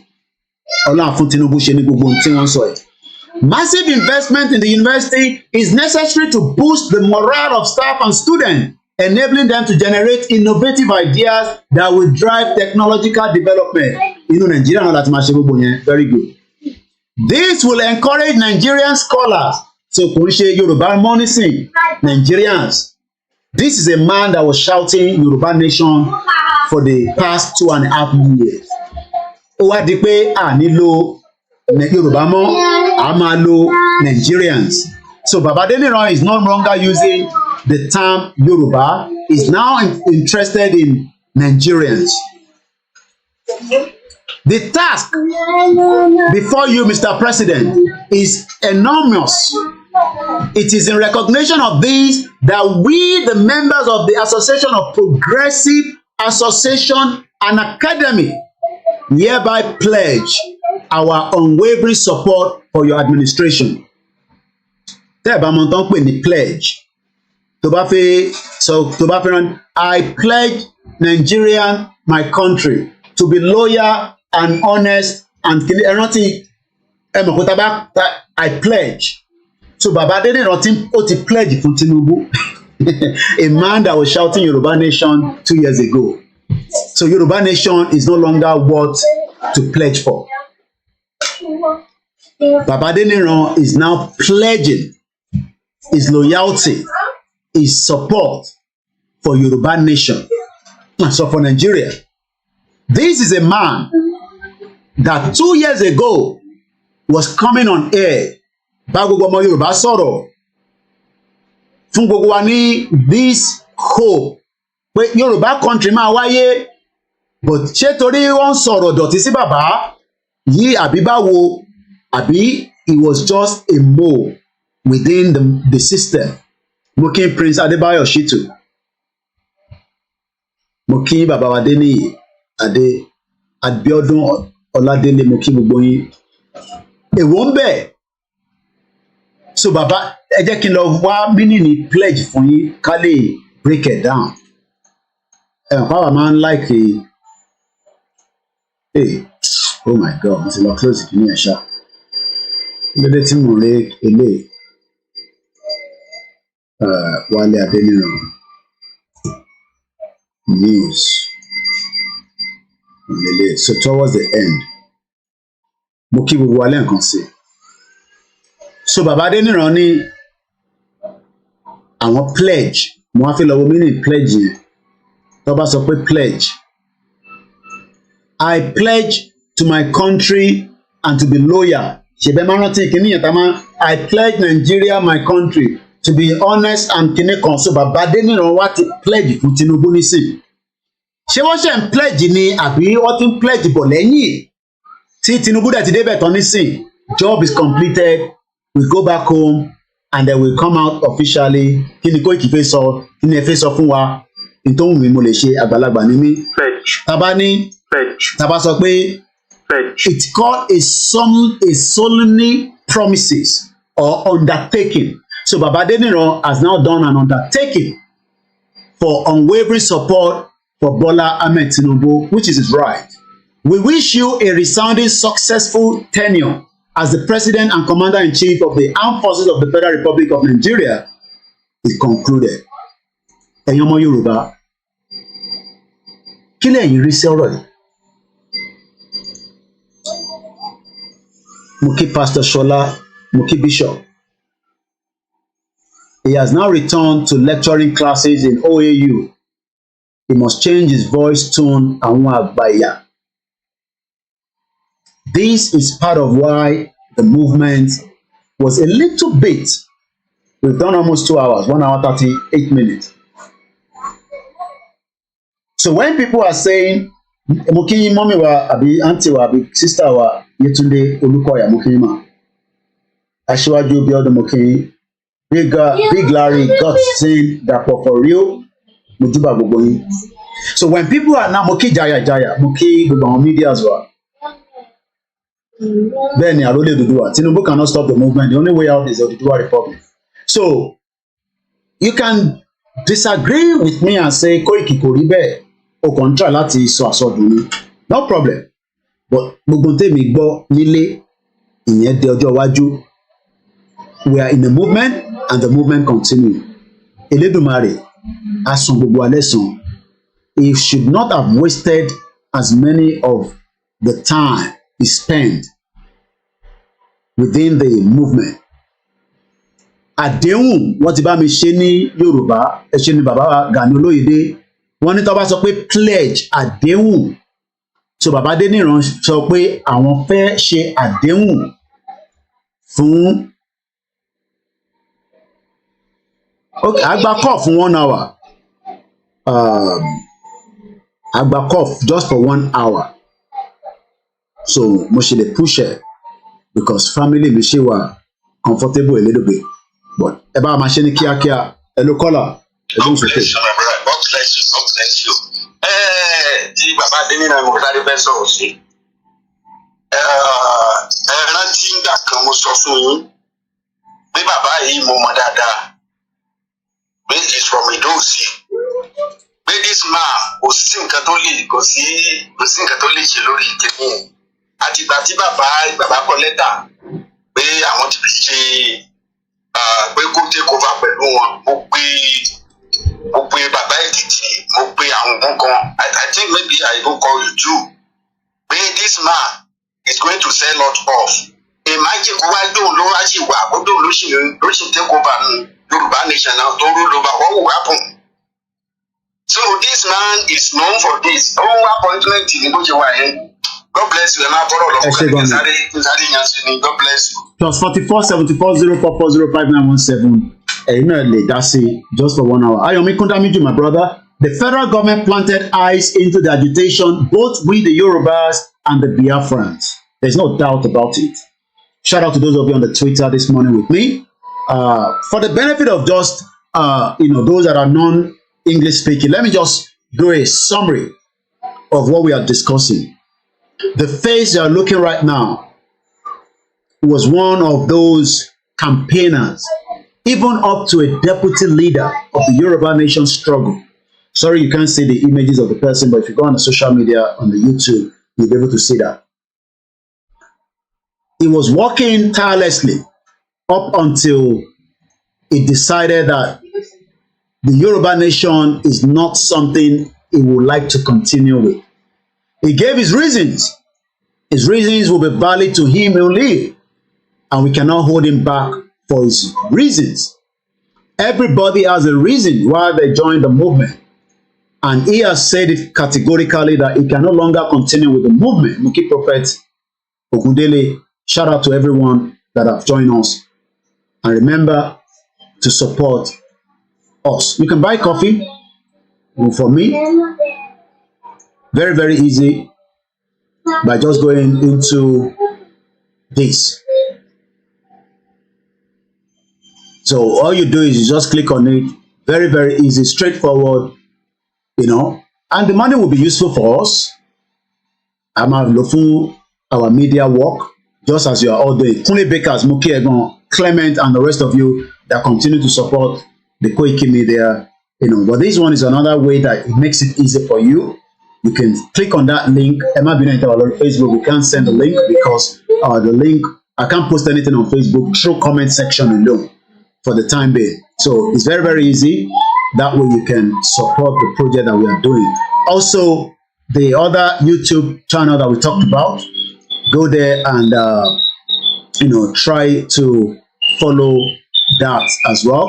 Remember to follow the YSDM on their YouTube channel. Remember to follow the Yoruba World Media as well. That YouTube channel for the koikimedia TV is this one. Only 130 subscriber. The more you subscribe, the more it will hit the target that I'm looking for, and the algorithm will pick up itself. It's just my 25 years documentary in UK that we're posting there. I haven't posted anything recently, but I will try to do that this week. Once again, ìlérí. Ayé kò tó sọ pé pledge a lè pè ní ìlérí. So bàbá Professor Adeniran ó ń ṣe ìlérí pẹ̀lú Tinubu pé kò má bá ṣe lọ. There's nothing wrong for him to decide what he wants to do. We can't stop that. Oh, Emma Binu, I didn't even realize that the phone is vibrating. Let me go quickly about Sheni, brief quickly. Ebos, okay. Go ahead quickly. Ètò náà nìyẹn. Àmín. Go ahead. Oríkàdé Fáṣọlá, ẹ má gbé gbọ́pọ̀ léwọ̀ ọ̀gbà lórí. Ẹ má gbé gbọ́pọ̀ léwọ̀ ọ̀gbà. Ó ti fi ṣe wọn, ó dẹ̀ fi mọ́ wọn lára. Pípẹ́pẹ́ yẹ bá yóò fúnta, omi ní omi. Ẹ má gbọ́pọ̀ léwọ̀ ọ̀dà nìkan. Ayé máa tó nínú wọn lù wá. Ẹ jẹ́ ẹ̀ka máa bá àkótá àjùlọ tó tó tán. Ẹ̀ka máa bá lọ. Thank you so much. For those that are joining us and you're wondering what is the whole conversation all about, it's nothing more than the fact that it's a movement. Even movement has a lot of hiccups. It has its own advantage and disadvantage. But Mokiba Babade Oshun, thank you so much, Obe Oh, is it for me? You find my family. I might like me. But I really for me. So once again, we understand that not everybody wants to stay longer in a movement that they believe that, Otin di idoti to them. Otin di, maybe there's no way out. There's a way out. Yes, donate to the good journalism. We depend on you guys. We depend on you, and I'm not joking. Without you, we can't do what we are doing. So, apart from your prayer, we also depend on you, just as BBC depends on you, especially those of us in the United Kingdom, where you have to pay your TV license. So, we can understand. Ẹ má give up. In our little ways, like I said, everybody should be doing something, but as long as it's for the benefit of the movement. In a movement, there will be people that will say all kind of things, whether some of them are fact or not. Some will ask questions. Some questions you will not get an answer. Some you will get an answer. So he has his right to do whatever he wants to do, and we cannot stop that. So I will leave that so that it comes into our mind that this man is now officially no longer part of the Yoruba Nation movement. Anybody that is still engaging in privately, you are doing that at your own. Immediately, Sarah reporters and other posted it so quick and fast. Oh yeah, media will do whatever they have to do. We also have to come out and put out our own narrative around it, which is exactly why I'm doing what I'm doing today, by telling everybody. Like I said, I don't hate him. He has his right to, decide his fate.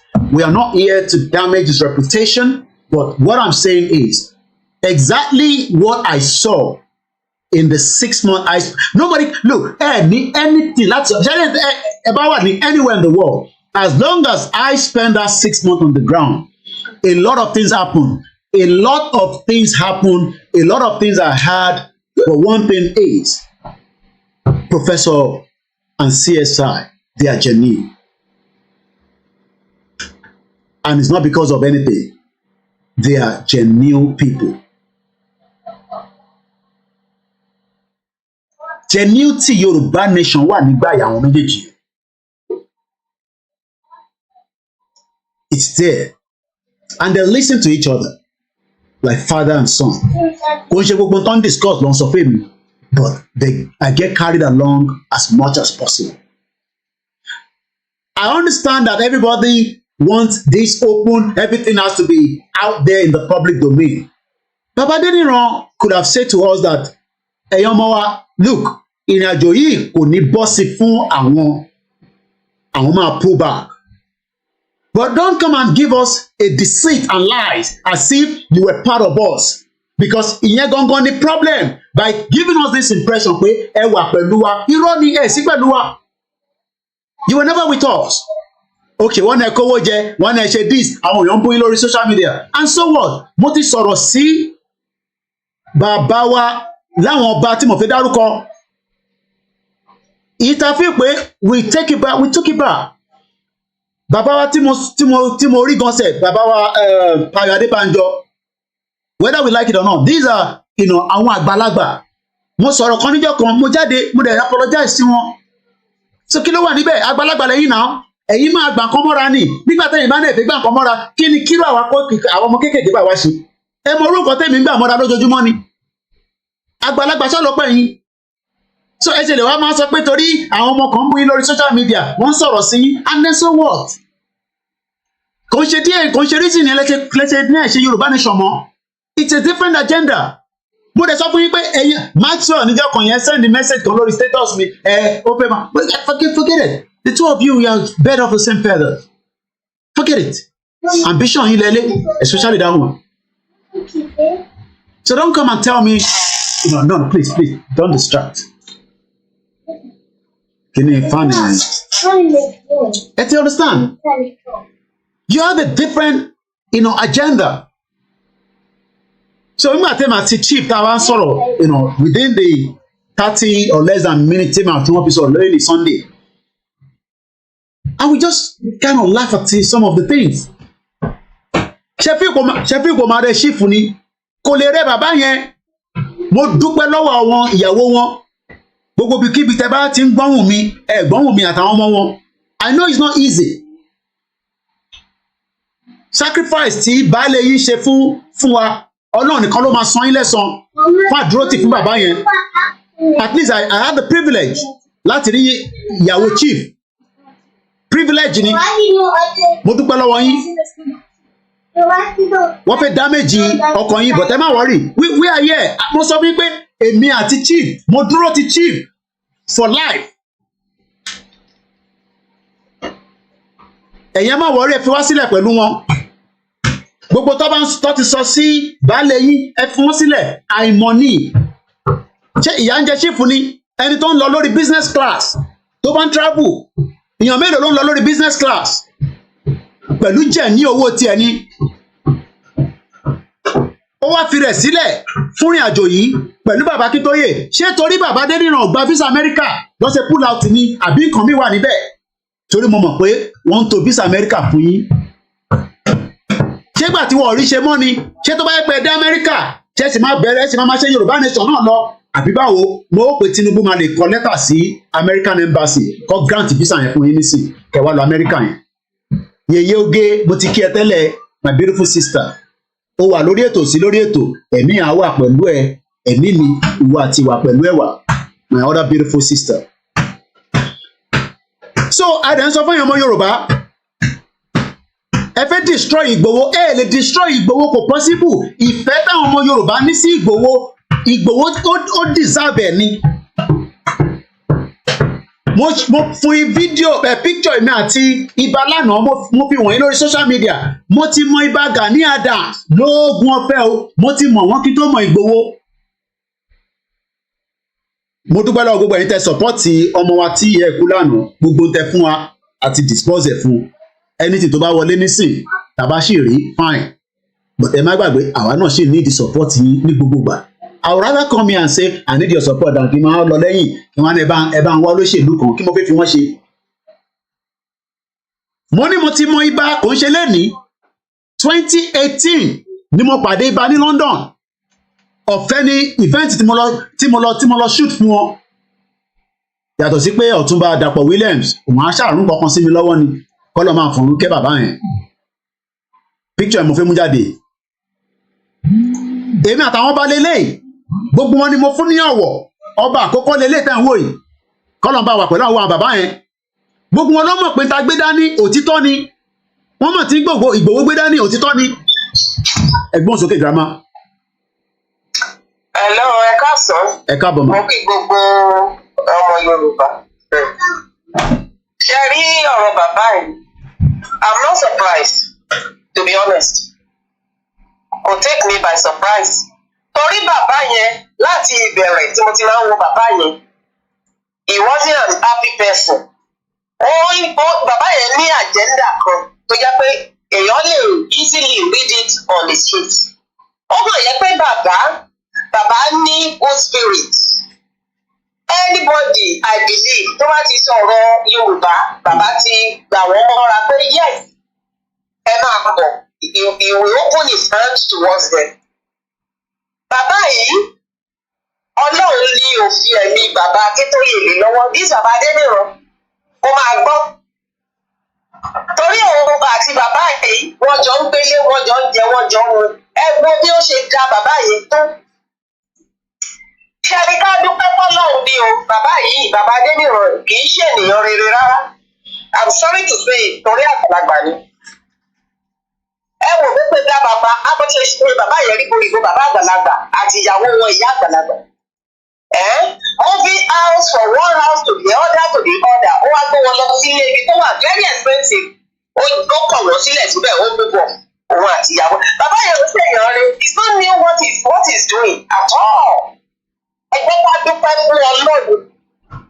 Bàbá kan tó ẹ̀gbọ́n fi máa yìí àyà mi kọ́kọ́ já pé kí ni máa yìí dálẹ̀ bet is for the advantage of this movement. Torí bàbá yìí tó máa fi ara pamọ́ sí lábẹ́ bàbá ó máa da nǹkan rú ni àwa á lè rò pé ó ń tún nǹkan ṣe ni a ò ní mọ̀ pé ara àwọn ọ̀bàyéjẹ́ movement ilẹ̀ thank God for the exposure ṣebí gbogbo èèyàn rí ẹni tó jẹ́ ìsìn òun bàbá yìí don disgrace ara ẹ̀ he doesn't add any value to himself ó disgrace ara ẹ̀ ó náà ń sọ̀rọ̀ sí òun ẹwú gbogbo nǹkan tó ti ṣe sí bàbá Akíntóyè even in private life fún bàbá yẹn wọ́n penetrate wọ́n destroy yẹn with the mistress torí mi pé woman yẹn níyàwó bàbá kì í ṣe ìyàwó ẹni ìyàwó kò lè bí èèfù bí woman yẹn ṣe ṣe no matter bí àwọn èèyàn ṣe lè kí wọ́n ṣe wọ́n manipulated her àlè bàbá ni ó dẹ̀ prove pé àlè ni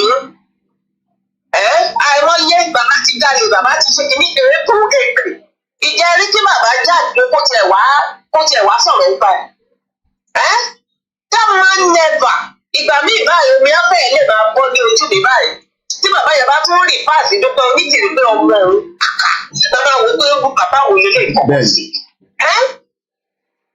ìgbà táwọn ọmọ bàbá náà fẹ́ sún oṣù yẹ kó rí bẹ́ẹ̀ bàbá ní kó jọ pé ṣó yẹ kó rí bẹ́ẹ̀ nìkan pé ọmọ òun ni you understand ìkíni wọ́n ṣe sí bàbá Adéníran ìsìn tó ní owó lè bí àẹ̀mọ́ that's his mission bó ṣe rí nìyẹn báyìí ní oníkà ẹ jẹ́ kí èèpo àti àlùkámọ̀ kan máa dàgbà papọ̀ wọ́n máa dàgbà wọ́n á yọ wọ́n kúrò ní ọ̀rọ̀ that's what is happening ẹ má jẹ́ kó ní òsè wa there is still more of them báyìí máa rí o on this movement and it's a movement àárí àwọn èèyàn tó máa jìrẹ́ tó máa ṣubú àwọn alágbára kan máa ṣubú wọ́n máa kọsẹ̀ it has been written and it has to come to pass bẹ́ẹ̀ ni irú ìyá onítìrí náà tó ń da gbogbo ẹ̀ rígbòrígbò òun ni Lucifer òun ni Jezebel movement gbogbo wọn they will be disgraced assignment ibi ni wọ́n ní ṣùgbọ́n àwọn tó ní assignment ibi yẹn èrè wọn náà èrè ibi yẹn náà wọ́n máa gbà wọ́n ní báwo ní ègbé ni fún ẹni tó rọni tó ṣe ni ṣùgbọ́n ẹni tó bá rọni náà ló ń ṣe ni that's it ṣẹ́ni láti gbọ́ tí aláyẹ ti dáyé ìwà ọ̀dàlẹ̀ ló ti wà kò sí ẹni tó rí solutions and it will continue. àwọn tó bá dúró ní kí wọ́n ṣọ́ra kó ìgbàmì ara wọn báyìí pé ṣé lóòótọ́ làwọn dúró àbí kó tètè dìrẹ́lì wọ́n máa lọ. so individual kó yẹra ẹ̀ wò kó mọ nǹkan tó wà up to ó yẹ wà up to the task or not. nǹkan kan gan wọ́ọ̀rì mi I'm sorry to say it àwọn YSDM tọ́nà ń disclaim pé owó kan why are you doing that? gbogbo all this kìíní kan contradiction we have to stop it ká mọ nǹkan tá ń ṣe ọ̀tá tí wọ́n ń pọ̀ ń pè ọ̀tá ti pọ̀ ju enemy we have to be careful what we are doing àwọn tí ò bá fẹ́ wá let them get out àwọn tó bá fẹ́ dúró bí wọn ò tiẹ̀ pọ̀ wọ́n ní ọ̀pọ̀ lápè díẹ̀ la yàn that's what we are seeing now in good movement lábẹ́ bó ṣe wù kó rí wọ́n àgbẹ̀ jẹ́ pé ètò ọlọ́run ni kò sẹ́ni tó lè bàjẹ́ nobody ó lè fì síbí kó lè fì síbẹ̀ ní ìdílé ìjà but it will stand lágbára ọlọ́run so that's my contribution. ẹ ṣé gan ni thank you so much mo kí gbogbo wa pé happy ẹ ṣé gan ni grandma happy Sunday ni à ń kí gbogbo yín àti àwọn family mi àti ẹ̀yin tájọ lọ sí iléèwé. Like I said, it's a movement. Nobody can destroy the Yoruba Nation movement. Sherry, as long as our media tí a ṣì dúró pampam, grandma dúpẹ́ agbọ́lá mo kí mọ́mì, ìyá mi tèmi mo kí gbogbo yín náà. Azeez mo kí ẹ ní Miami, ìyá wa Rukayat and the rest of you. Emma Ekawa, Idivela mo kí yín, ìyá wa Florence and the rest of everyone that is on the line. Let me say this clearly. Sherry, ẹ jẹ́ n gbé picture bàbá wa, ẹ jẹ́ n close the background mi lẹ́yìn, ẹ jẹ́ ká lo picture professor. Sherry, Professor Adé, bàbá wa Professor Adébánjí, ọ̀nà àbáńlọ́rẹ̀ ni bàbá yẹn. The energy radiant tó wà lára bàbá ẹ̀ kò ń ṣe kékeré. Energy wọ́n pè kíní kan ní radiant ẹ mọ̀ pé òun wà níta nísìn adé ló lè gbójú sókè for a very long time. But when you have a back on, you know, it normally looks up. You know, àwọn máa ń wọ̀n ní Ọlọ́run fún olúkálùkù lágbára oríṣiríṣi. Energy tó wà lára bàbá Adébánjí kò sẹ́ni kankan tó lè knock it.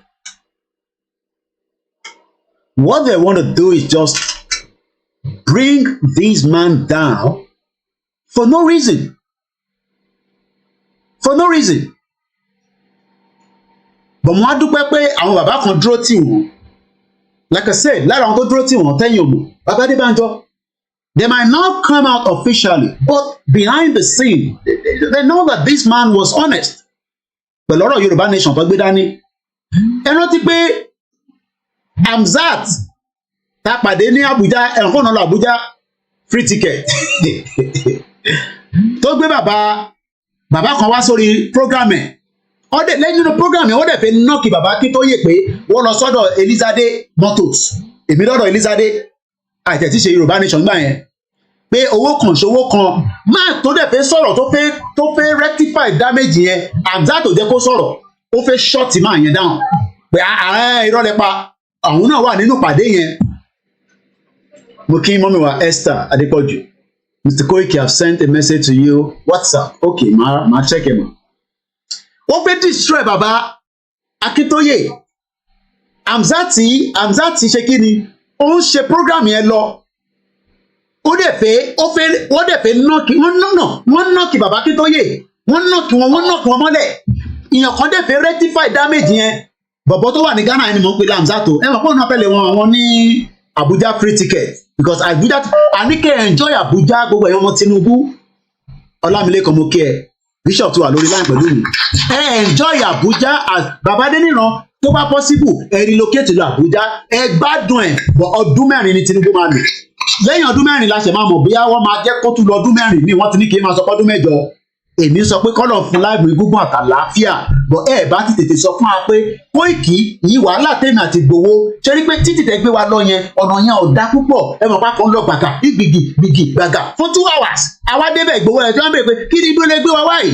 Mo sọ fún pé tẹ́ bá fi èsì sí ọ̀rọ̀ tí mò ń ṣe tí àwọn ọmọ yóò sọ fún pé kẹ́ dákẹ́ màá jáde tán màá wá disrespect yín. For now mo ò tí disrespect yín mo sì fún yín ní ọ̀wọ̀ gẹ́gẹ́ bí bàbá kan tó bí àwọn ọmọ kan. But ẹ ṣọ́ra yín. You were a mole in the Yoruba movement. Ẹ má fi èsì sílẹ̀ tí mo sọ yìí. Ẹ dákẹ́, ẹ má fi èsì sí. Tẹ́ bá fi èsì sí, èyí tó kù màá ṣe wá upload ẹ̀. Màá wá ṣe kí ni màá upload ẹ̀. Kò sẹ́nì kankan tó lè sọ pé gbogbo àwọn tó ń lọlé wọ́n ṣe 6 months lẹ́yìn Lady K. Tó mo rí yí tán, mo mọ̀ bàtà wá sí Benin, mo mọ̀ iye days, weeks. Tẹ́mi àti Ìgbòho back to back after incident tó ṣẹlẹ̀ tó fẹ́ lọ pa Ìgbòho sínú ilé àbẹ́mọ̀ nípa ẹ̀mí. Ṣé mọ̀ nípa pé wọ́n fẹ́ lọ pa Ìgbòho sínú ilé ni? Bàbá ẹ ṣe sùúrù ẹgbẹ́ òsókè. Koiki ló ń sọ̀rọ̀ mọ́ sọ fún gbogbo yín. Ẹ lọ ṣọ́ra ẹ fẹ́ kọ́ gbé mi ní Ọ̀ṣun state nígbà tó jò bẹ̀rẹ̀. Ẹ rò pé màá sọnù nínú Ọ̀ṣun. Bọ̀ mo dúpẹ́ pé Ọlọ́run connect mi padà dé palace. Bí ṣe dé palace yẹn ó kù sọ́wọ́ Olódùmarè nínú òjò burúkú. Gbogbo everybody ti lọ. Ẹgbọ́n sókè Bishop Adesina. Ẹ kú iṣẹ́ bàbá mi, ẹ kú iṣẹ́, God bless you sir. Ọlọ́run ọba ni ọba aláṣírí. Ọdún 4 náà ni Tinubu máa lò ẹja Yorùbá kò lọ second term. Àfi tí Ọlọ́run bá lọ́ba aláṣírí, àfi tí Ọlọ́run bá yí ìpinnu ẹ̀ padà, á dẹ̀ ti fi hàn kí ìgbà yẹn tó dé. Ṣùgbọ́n nǹkan tó wà lọ́wọ́lọ́wọ́ báyìí 2 different times ni Ọlọ́run ti fi hàn láti rí 4 years yẹn náà ló máa lò. Nàìjíríà dẹ̀ máa sunkún fún ọdún 4 yẹn. Kì í ṣe wípé Tinubu máa fìyà jẹ Nàìjíríà ó máa ṣiṣẹ́ kó lè dáàbò ìjìyà pàṣán ìyà ló máa fún ọmọ Nàìjíríà. Ó easy láti dá lérò, ẹni tó lọ ti dá lérò kò easy àti tún lè ṣe. So Yorùbá nation ló yẹ káwọn èèyàn focus ní ṣe ká lè gbà ká lè túnṣe kì í ṣe ìlú tí ì ṣe tiwa mọ́ because tó Tinubu bá ti kúrò ńbẹ̀ tí Fúlàní tó bọ́ síbẹ̀ ẹ máa gbọ́ lọ́hùn lọ́gàá bóyá dẹ́mọ̀ intelligence tó wọlé fún wa last week plan wọn 2027 ó kéré jù from 26 to 27 wọ́n plan láti manage western Nigeria ilẹ̀ Yorùbá mọ́ north it will be Àrẹwà zone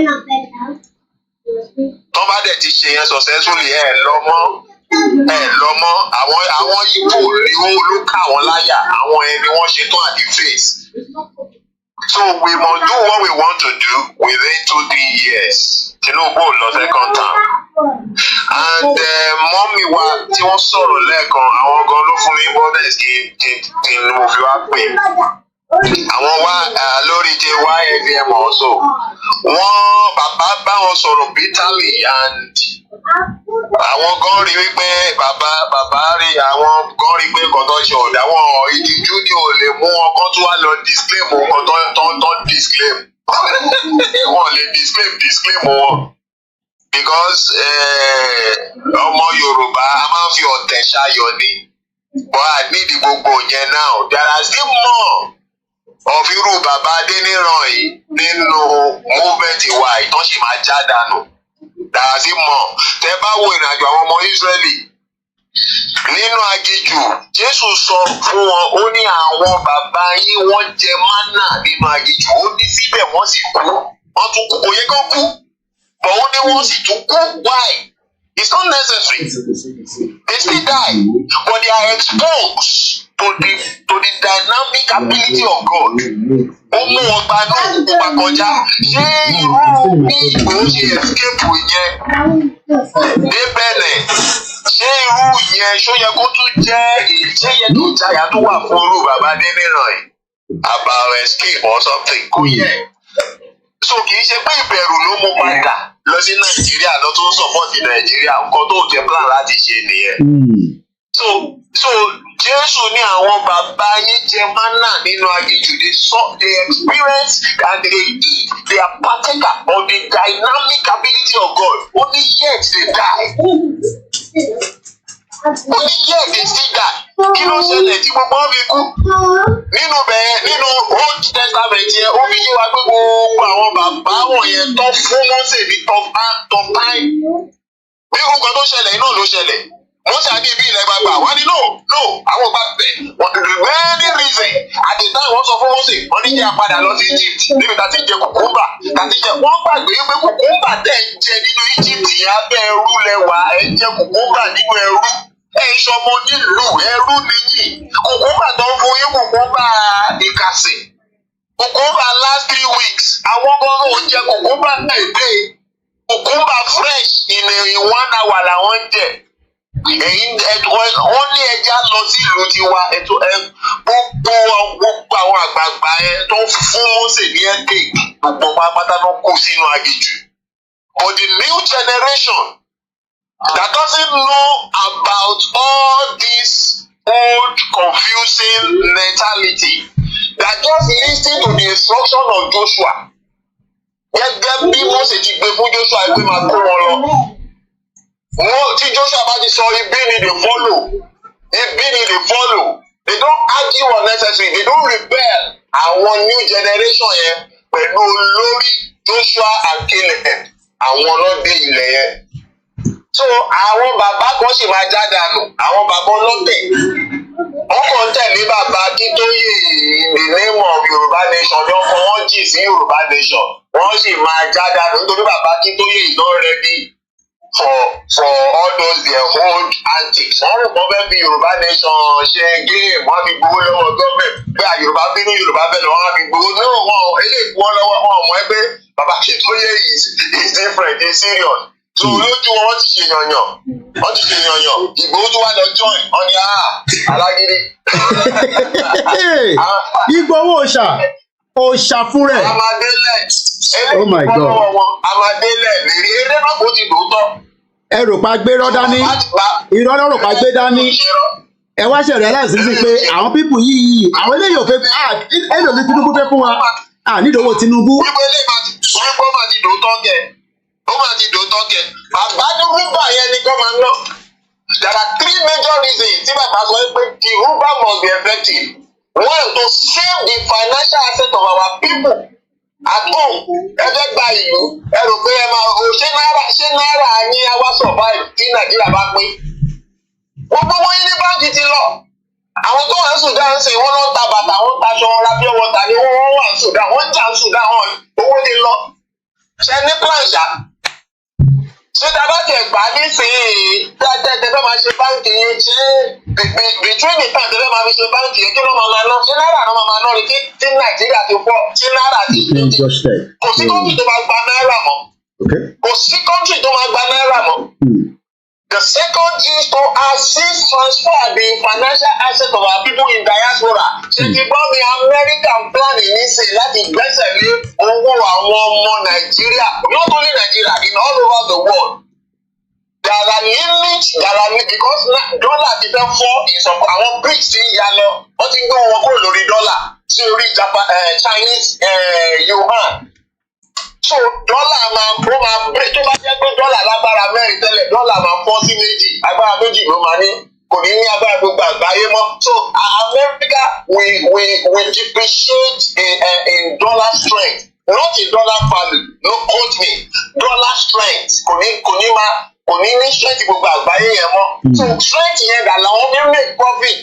So from that the Federal Reserve of United States wọ́n ṣe measure now láti cut gbogbo wíìgì àwọn exchange company tó ń ṣe dọ́là wípé gbogbo ẹ̀ kó jẹ́ dọ́là Amẹ́ríkà nìkan. So ìwọ tó bá lówó ní some dollar tó fẹ́ yọ owó ẹ̀ wọ́n á lọ pé ò lè gbà tó yẹ iye báyìí ló lè gbà.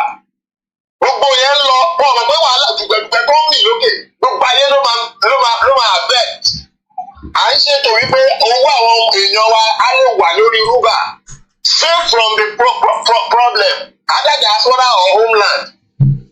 Gbogbo yẹn wọ́n rí. The third reason is to test run the economy of Yoruba people all around the world against Naira. Within short time now, Naira has fallen 40%. That means Ruba has appreciated 40% against Naira. And within 2 weeks, we have 0.36 again. Tuntun náírà kan ṣubú lọ ní náírà ṣubú kó tó di ìparí oṣù yìí ó máa wọ $1,000 to $1. Wọ́n sì ń ṣeré ní nǹkan tó ti wà lẹ́ẹ̀ nìyẹn. Wọ́n fọgbọ́n tò ní kó má dẹ̀kan náà. Kí ni value pounds now? Ṣé kò ti fẹ́ wọ 1,000? So gbogbo yẹn làwọn èèyàn ṣe àwọn nǹkan jókòó wọ́n so myopic. I'm sorry to say thank you. Ọlọ́run á ràn wá lọ́wọ́. Àmín. With Baba and Igboho Amadebita lọ. Ẹgbẹgbẹ̀rún yóò ṣubú lẹ́gbẹ̀ẹ́ wa àtẹgbà ọ̀làgbọ́tù àwọn òní súnmọ́ ọ̀dọ̀ wa. Kíkí ojú wa bá la máa fi rí a máa fi wo iṣẹ́ àwọn èèyàn gbogbo àṣírí wọn máa tú fáyé. Ẹ̀jẹ̀ ni wọ́n. Thank you. Mo kí gbogbo alẹ́ nǹkan ṣe mo kí ọmọdé mo kí àgbàlagbà èmi náà ni mo ní èmi ni the last man standing. Ẹ rò pé mò ń ṣeré kò ń ṣe pé àwọn mídíà wa tó fòkè ṣiṣẹ́ áńgò tèmi ń lò ọ̀nà tí mò ń gbà tí mo fi ń polongo Yorùbá ní kíláà ń polongo ni àbí ìbá ń polongo ni àwọn aráalé mi náà ń polongo ni ẹ̀gbọ́n mi Ṣẹ́gun Ọ̀nà mo kí gbogbo yín tí ìyàn kàn tí ra kọfì fún mi láàárọ̀ kí ló dé ẹ ń bá mi jà ni àbí torí Wálé Àlè ti ní kẹ́ má fún mi lówó my brother ẹ bá ra kọfì náà $5 lásán ni náà kí ló dé mo fẹ́ mọ̀ ta ló ti sẹ́ni $5 kọfì ojoojúmọ́ a gbọ́dọ̀ máa mu kọfì bíi $20 ẹ tó bá dẹ̀ fi ṣe jù bẹ́ẹ̀ lọ ta ló ra kọfì $1 fún wa ẹ tó bá ti rà kó sọ pé Koiki mo ti sẹ́ni $5 kọfì fún ẹ torí pé tẹ́yìn náà bá lọ síta nísìn ẹ bá máa jẹ McDonald's èyí ti Amẹ́ríkà èyí ti Nàìjíríà náà kí ló dé ẹ ra kọfì fún wa o mo ní mo sọ fún yín lánàá mo fẹ́ mú àwọn òyìnbó yìí wá ẹ máa pé Koiki tó bá ti mú àwọn òyìnbó yìí wá àwọn òyìnbó yìí ó ní reason àwọn ilé ìra ẹrú ni wọ́n fẹ́ ká wà nù oko ẹrú forever eléyìí tẹ́ ń wò yìí mo sọ fún yín pé ibi tí rìn àjò Yorùbá ní ṣe ní sùúrù yàwá Kíkẹ́ ẹ má bínú mọ́ mi ṣe rí ibi tí Koiki dé ní gbogbo last month wọ́n ní wọ́n gbọ́ wá adúpẹ́ pé 921 new subscribers join ní 34,000 followers ta ní lórí YouTube 2.5 million watch. Mo dúpẹ́ lẹ́yìn tẹ́ wà Nàìjíríà ẹ̀yin gangan ni ẹni Koiki pé máa báṣẹ lọ sẹ́ à ń gbọ́n tó ń sọ tó bá jẹ́ pé the last 1,000 naira wa àfi lọ ra data torí tí wọ́n máa sọ from the foreign international diplomacy àti gbàsgbòs gbogbo ẹ̀ ló máa ń kó papọ̀ ẹgbọ́n sókè ìyàwó Àkíkẹ́ Yorùbá nation no going back ni ètò náà nìyẹn. Àpótí ẹ̀rí pé. Owó ni kọ́pì yẹn ẹ má wọlé nípa ẹ̀rẹ̀ gbọ́n mi ṣẹ́gun ọ̀nà ẹ̀yẹn ṣàfowó kọ́pì síbẹ̀ ìnáwó tí mo fẹ́ fi rà ẹgbọ́n sókè ẹ má bínú ìyá mi. Ìyá yẹn wá sọ yí pé kì í ṣe torí Yorùbá nation náà ṣe lọ bọ́ sílé Ìgbòho. Mo jẹ̀ mọ́ pé ìyá yẹn òun àti bàbá Adéníran wọ́n jọ ń ṣiṣẹ́ papọ̀ ni. Ìyá Dagboru ẹ̀jẹ̀ ń gbójú ẹ̀ wá Dagboru wùmà mo gbọ́ yín. Mo wá sọ pé ìyá tó lè sọ orúkọ báyìí gbèsè onítìrí o kì í ṣe onítìrí o. Ìyá kan ní àpótí ẹ̀rí gbé wá sí orí prógráàmù ẹ̀ jọ̀jẹ̀ ìyá yẹn wá sọ pé kì í ṣe torí Yorùbá nation wọ́n ṣe lọ bọ́ sí ilé Ìgbòho ní pé kì í ṣe torí Yorùbá nation wọ́n ṣe lọ bọ́ sí ilé Ìgbòho ìyá yẹn ló sọ bẹ́ẹ̀.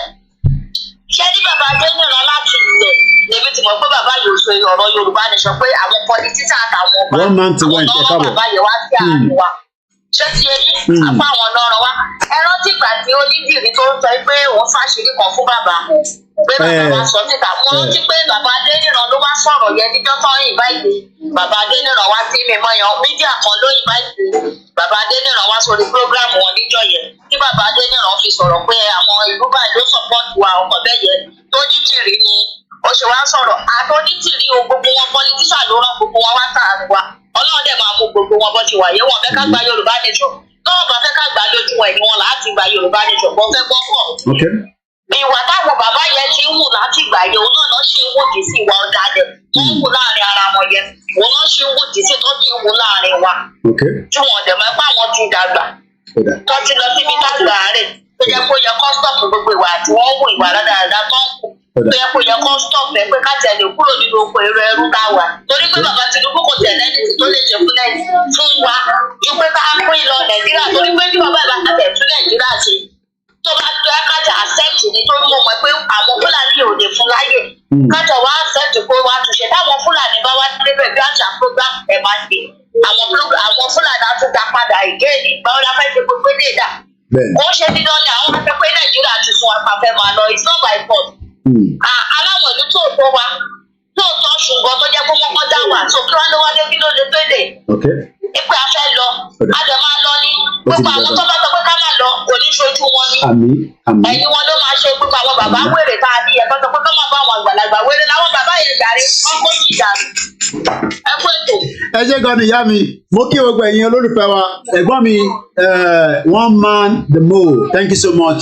Ẹ̀gbọ́n mi Ṣẹ́gun ọ̀nà tí bá ní kọ́fì orúkọ kìíní ẹ̀ ló ń pè ní kọ́fì mi òmí ìpò ojoojúmọ́ ni máa àìkọ́fì ojoojúmọ́ kẹ̀ wàhálà nìyẹn mo kàn worship that's the way it is pé n tó bá lè mú ẹ ra kọ́fì $5 ẹni tó ń ṣe content tó jẹ́ content creator àbẹ̀ni tó jẹ́ activist ẹni tó jẹ́ this ẹ̀kẹ́ lè ra kọ́fì fóun náà that is just what it means buy a coffee so it's the slogan ẹni tó bá dẹ̀ pé ra kọ́fì yẹn náà kò ń ṣe dandan kẹ́ lo líǹkì yìí àwọn method ẹ ti fi eléèkọ́ tún wà níbẹ̀ láti fi make it easy fáwọn èèyàn ni so it doesn't have to be this one ẹ lè sọ pé Koiki Oda ìnáwó mọ́mí wa comfort ẹ̀yin ò nídìí èyí tí níbi tẹ́ máa ń sẹ́ndẹ̀ sí ẹ̀yin kàn sẹ́ndẹ̀ síbẹ̀ pé Koiki máa bá ṣe lọ Ọládìméjì bàbá wa mo kí yín lẹ́ǹkan sí so ẹ yẹ ká fìyẹn sílẹ̀ mo fún yín ní statistics ibi tí Koiki bá ṣe dé torí agbọ́dọ̀ máa fún yín ní report especially a media that is promoting and trying to bring the global world to understand what we are saying. Ibi tá bá ṣe dé ní last month in terms of our statistics. And like I say, it's not about the revenue aspect of it. Láti over 3 months nísìn, our revenue has dropped, especially advert kan fún wa lórí YouTube. So kò sẹ́ni tó fẹ́ wo ministry síbẹ̀ yẹn mú mọ̀ pé tí wà bẹ́ẹ̀. Kò sẹ́ni tó fẹ́ wo play program mi nísìn.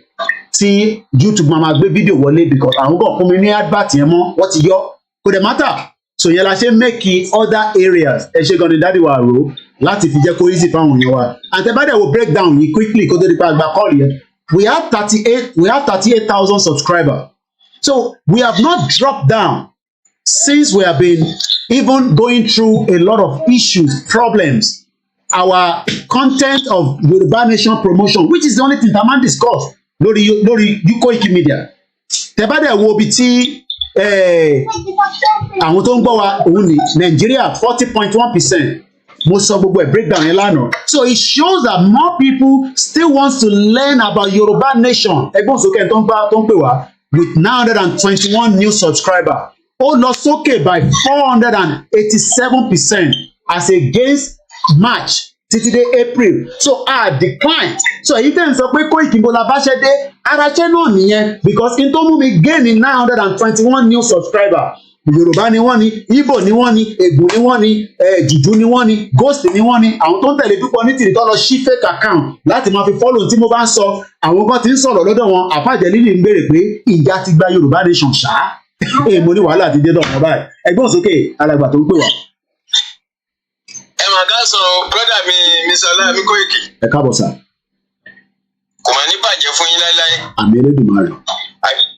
àṣírí ọ̀tá ò ní bò lágbára Ọlọ́run. àmì o. ó dẹ̀ dùn mí o in fact ó dùn mí ó ní agbára nítorí tó bá sọ pé omi ló máa ṣe ẹja jiná àbájíyàn o mi ò tiẹ̀ ronú ẹ̀ sí bàbá yìí rárá pẹ̀lú bí ìlú Nàìjíríà ṣe wà yìí bàbá sì ń sọ pé àwọn lọ support Tinubu. wọ́n ṣe sọ pé support nìkan wọ́n náà wọ́n pledge ẹ ṣe gan ni bá dádì wà ró òun ṣe pé support wọ́n náà wọ́n pledge àwọn ti pledge. ó ní agbára o. kò sọ́nà àbáyọ kọ̀ọ̀kan lù í mọ́jú pé kí Yorùbá dá dúró lọ. àwọn wọ́n disagree pẹ̀lú yín ẹni sùdà mama challenge yín ẹ̀rọ pé mi ni mo gbọ́dọ̀ challenge yín. ìyẹn táwọn sọ ni pé wọ́n ní ilẹ̀ sọ bẹ́ẹ̀ wọ́n ní kò rí bẹ́ẹ̀ wọ́n ní mo bá mo fẹ́ kabi tí àwọn náà sọ̀rọ̀ lọ ni o. wọ́n ní we are further emboldened to give you our unwavering support. àwọn máa fún ní support ẹ̀ àwọn máa bá ṣiṣẹ́ tó bá fún àwọn ní appointment gan àwọn àgbà fọ́dún 4 káwọn náà lè relocate lọ sí Àbújá ẹgbọ́n sókè. ìpọ́n tí bàbá fẹ́ jẹ ni wọ́n wá o. nǹkan tí bàbá fẹ́ jẹ ni wọ́n wá mo sọ́rí láti sọ bẹ́ẹ̀ pé alátẹ̀lẹ́jẹ mo ti ní Tinubu láti bá wọn ṣe visa America because mo wà aware pé wọ́n fẹ́ bá wọn rìnrìn àjò America visa kan tí kò bọ́ sí kó tó di pé mi kúrò nílé so bí a Tinubu máa wá facilitate wàá lè lọ Amẹ́ríkà wàá lè lọ ṣe lecturing bí Ṣòwòrẹ́ náà ṣe àtẹ̀yìntà wà l'Amẹ́ríkà àwọn tó wà l'Amẹ́ríkà ẹ máa retí bàbá Adéníran wọ́n ń bọ̀ láìpẹ́ ẹ sọ fún bàbá yẹn pé tó bá jáde tó bá reference sí programs tí mo ṣe I will come out and I will disrespect him and I will finish him up from there kò ń ṣe pé mo dẹnu. ọmọ ṣe o ọ̀dàlẹ̀ balẹ̀ fún ọ̀dàlẹ̀ balẹ̀ lọ. bàbá yóò dẹ̀ fi arúgbó ọjọ́ ayé wọn nígbẹ̀yà ayé wọn. wọ́n ní àwọn grandchildren táwọn náà fẹ́ jẹ́ kó máa gbádùn àdúgbò lẹ́yìn sọ bàbá yẹn ní àwọn grandchildren àní bàbá ní grandchildren. Awólọ́wọ̀ lọ à ń sọ rere nípa wọn. kò sí ìdókàn pẹ̀lú Awólọ́wọ̀ tí kú ti pẹ́ ẹ̀fà Awólọ́wọ̀ sílẹ̀ ìlú kan pẹ̀lú Awólọ́wọ̀ tó. kò yẹ kó rí bẹ́ẹ̀. ṣó yẹ kó rí bẹ́ẹ̀ gan sọ̀rọ̀ kó yẹ kó rí bẹ́ẹ̀ mọ́. nítorí irú wọn dìbò irú àwọn ọ̀dàlẹ̀ bẹ́ẹ̀ sì kù wọn àṣírí wọn ò ní bò lágbára Ọlọ́run. nítorí tó bá jẹ́ pé ẹ̀yin náà irú ẹ̀yin bẹ́ẹ̀ ṣe wà yín sí tó bá jẹ́ pé ẹ̀ ń ṣe Yorùbá Nation nítorí owó nítorí àti fa ìran Yorùbá sí ọwọ́ ọ̀dà ẹ̀ kódà Yorùbá Nation àti kú tó pátápátá. nǹkan fẹ́ nìyẹn wọ́n fẹ́ ká máa jáde ká máa sọ tó máa kó Yorùbá Nation lọ́lẹ̀ pa kò possible. ẹ̀rí gbogbo àwọn tó yapa pé kò dá kéèyàn máa dalẹ̀ àrí wọn máa ti dàrú báyìí. ó kù díẹ̀ ni ó yìí máa dàrú jù bẹ́ẹ̀ lọ. bẹ́ẹ̀ ni. kéèyàn máa lo inú kan kó ṣòtítọ́ pẹ̀lú gbogbo nǹkan tó bá ń ṣe ní ayé yìí kó dẹ̀ níbẹ̀rù Ọlọ́run. láyé àtijọ́ níbẹ̀rù Ọlọ́run mo wo fídíò kan bọ̀bọ́ ẹ̀ yẹ́ ló bá sùn wọ́n máa ń fi gbó sínú oúnjẹ fún ìyá rẹ̀ bá sùn yẹ́ ẹ̀ ti ṣẹ́yìn lẹ́ẹ̀mejì ẹ̀ sọ̀rọ̀ Ọlọ́run lè sọ̀rọ̀ ẹ̀ máa sọ̀rọ̀ lọ́jà. We are living in a different world nísìnyí. Mo gbádùn ní bàbá. Ìyẹn ti di dandan. Ẹ ṣé gan ni.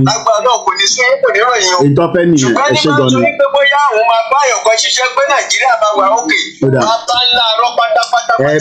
Ó dà. Ẹ má sọ ọdún mẹ́jọ, ọdún mẹ́rin ni. Kò lè pọ̀ ọdún mẹ́jọ, ọdún mẹ́rin ni. Ọdún mẹ́rin ló sì sáìn fún. Wọ́n ní ká má máa sọ ọdún mẹ́jọ mọ́, ọdún mẹ́rin ló sáìn fún. Ọdún mẹ́rin bí Fúlàní bá tún bọ́ sílẹ̀ àbí Haúsá náà ni wọ́n tún padà máa bàjẹ́ bí ìgbà tí ajá bá padà sí ìdí ebi ẹni o. No problem. Ẹ ṣé gan ni. Thank you so much. Gbogbo ẹgbẹ́ náà ní lílo Yorùbá nation yìí gbà èyí láti máa gbà ó. Ẹ ṣé gan ni. Thank you so much. Mo kí gbogbo ẹ̀yin ọ̀jọ̀gbọ́n lèmi máa ń bá sọ̀rọ̀. Ẹ̀yin tí ẹ ní làákàyè, ẹ̀yin tẹ rán mi níṣẹ́ lọ Nàìjíríà, tó dẹ̀ yín lẹ rán mi níṣẹ́ náà. Àbẹ́yẹ̀ mọ̀ pé gbogbo yín lẹ rán mi níṣẹ́. Bàbá mi Owólabí mo kí Àlàbí Ọláwálé rádà. Ẹ̀yin lẹ rán mi lọ sí Nàìjíríà. So in tó ṣẹlẹ̀ ní Nàìjíríà ni èmi fi ń wọ̀nyí nísìn. Mo kí gbogbo ilé nǹkan sí. Support yẹn lè lọ anywhere bẹ́ẹ̀ bá fẹ́ fi sí náírà àgbà. Ojoojúmọ́ ni mò ń tọ́jú àwọn ọmọ tó wà nílé. Èmi náà dẹ̀ tọ́jú àwọn family tí mo nílé pẹ̀lú owó tẹ́ bá fẹ́ ránṣẹ́. Èmi náà ra electricity sílé. Owó náà ti lọ sókè. Bloody country, ìlú wèrè. So a máa fi ti bàbá ìṣẹ́gbẹ́ díẹ̀. But kí n tó fi ti bàbá ìṣẹ́gbẹ́, mo ti ka statement ti bàbá yìí.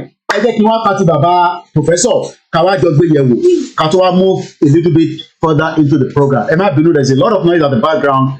There is not much I can do to that. Mo kí gbogbo ilé nǹkan sí. Like I said, Baba Adeniran has his right. God last brown mo kí ẹ. He has his right yẹn dẹ̀ ló ń lò nísìn, and he wants to go back to Nigeria to be free. He's a free man already anyway tẹ́lẹ̀, so whether it's just that pé visa tó ń wá yẹn kọ́lọ́n jẹ́ kó rí visa yẹn gbà kí Tinubu bá wọn rí visa yẹn ṣe, because kò tá ló fi lọ America, èyí tẹ́ wà lamẹ́ríkà èyí náà fi yẹ kí Baba Adeniran wá sí America ni. He wants to come to America now.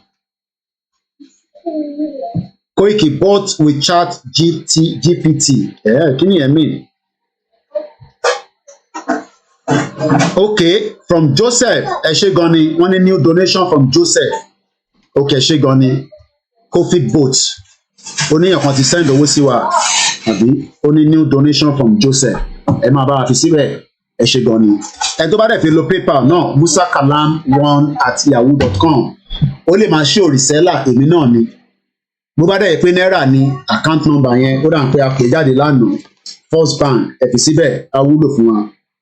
First Bank yẹn ló tẹ̀lé akọ́sí lánàá 309-680-8848. Mo kí gbogbo ẹ̀yin listeners who are around the world.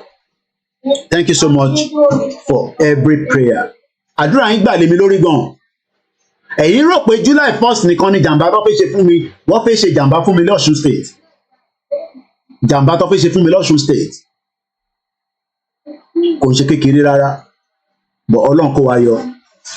So, and they are still trying. But they survive. Wọ́n ní what God cannot do does not exist. Ẹ jẹ́ kí n gbé yín lọ sí àwọn ọmọ tí mo ní wọ́n rí ní Amazon yẹn.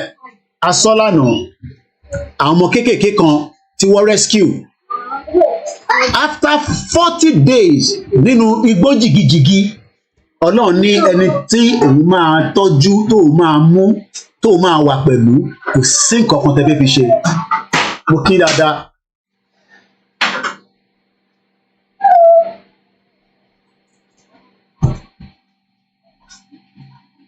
Mo ń bọ̀ yín yan wa. Mo kí gbogbo alẹ́ nǹkan ṣe ẹ fún mi ní few seconds. Mo kí ọmọdé, mo kí àgbàlagbà. Ọmọ Ìbàràpá lápapọ̀ ẹ̀jẹ̀ adúpẹ́ lọ́wọ́ ọ̀gá ni ọmọ Yorùbá lápapọ̀ ìtúlẹ̀ tó kọ́ ẹ̀mí àgbọ̀ ẹ̀bá ìbámu Adéyẹmọ.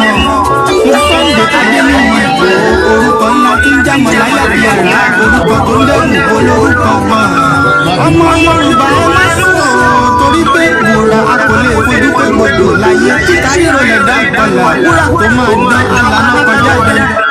Ẹ má bínú, mo rò mọ̀ pé orin méjì ló ń yọ at the same time. Mo kí gbogbo alẹ́ nǹkan sí must be máa ń gbà sí fún wọn back to back ni gbogbo ala ní style tá a fi ń ṣe program wa. Mine is more of international kí máa bring awareness. Èmi náà lọ gbọ́n kankan màá rí kankan mo fi àwọn image méjì kan mo fi sílẹ̀ a máa sọ̀rọ̀ lórí àwọn people yìí. Àwọn arákùnrin tẹ̀ ń wò yìí tó ń pè ní Sir John Webden of Bellenden. Kí ló ṣe gangan? Tá bá ń sọ̀rọ̀ nípa slaves ẹrú bàbá ẹ̀ mọ̀ nípa ẹ̀. Wọ́n bí ní 1729 that was 17th century. A wà ní 21st century. The gay mo kí gbogbo ẹ̀yin tẹ́ wà lórí Instagram ẹ̀yin tẹ́ ń farabalẹ̀. I hate Tinubu. I've told you guys.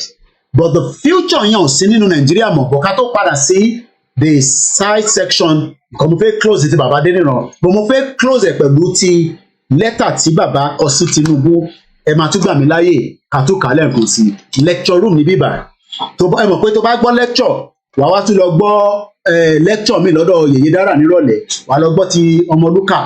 So lecture yẹn kẹ̀rẹ́ course kọ̀ọ̀kan ló ní different grade. So ìmí ìtọ́ba wá kó gbogbo ẹ̀ papọ̀ our the final grade. But ti bíbá orí foreign làwa dúró sí foreign relationship policy.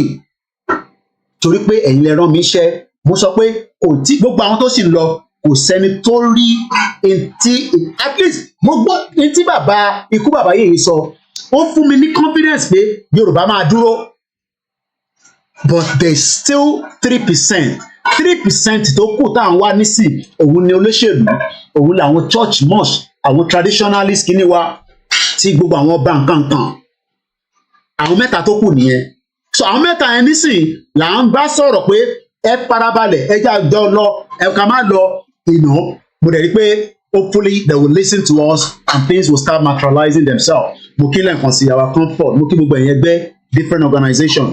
Now mo ní lọ too much màá kàn lọ straight after tí bàbá ti kí Tinubu gbogbo kìíní yẹn let's go straight to page 2.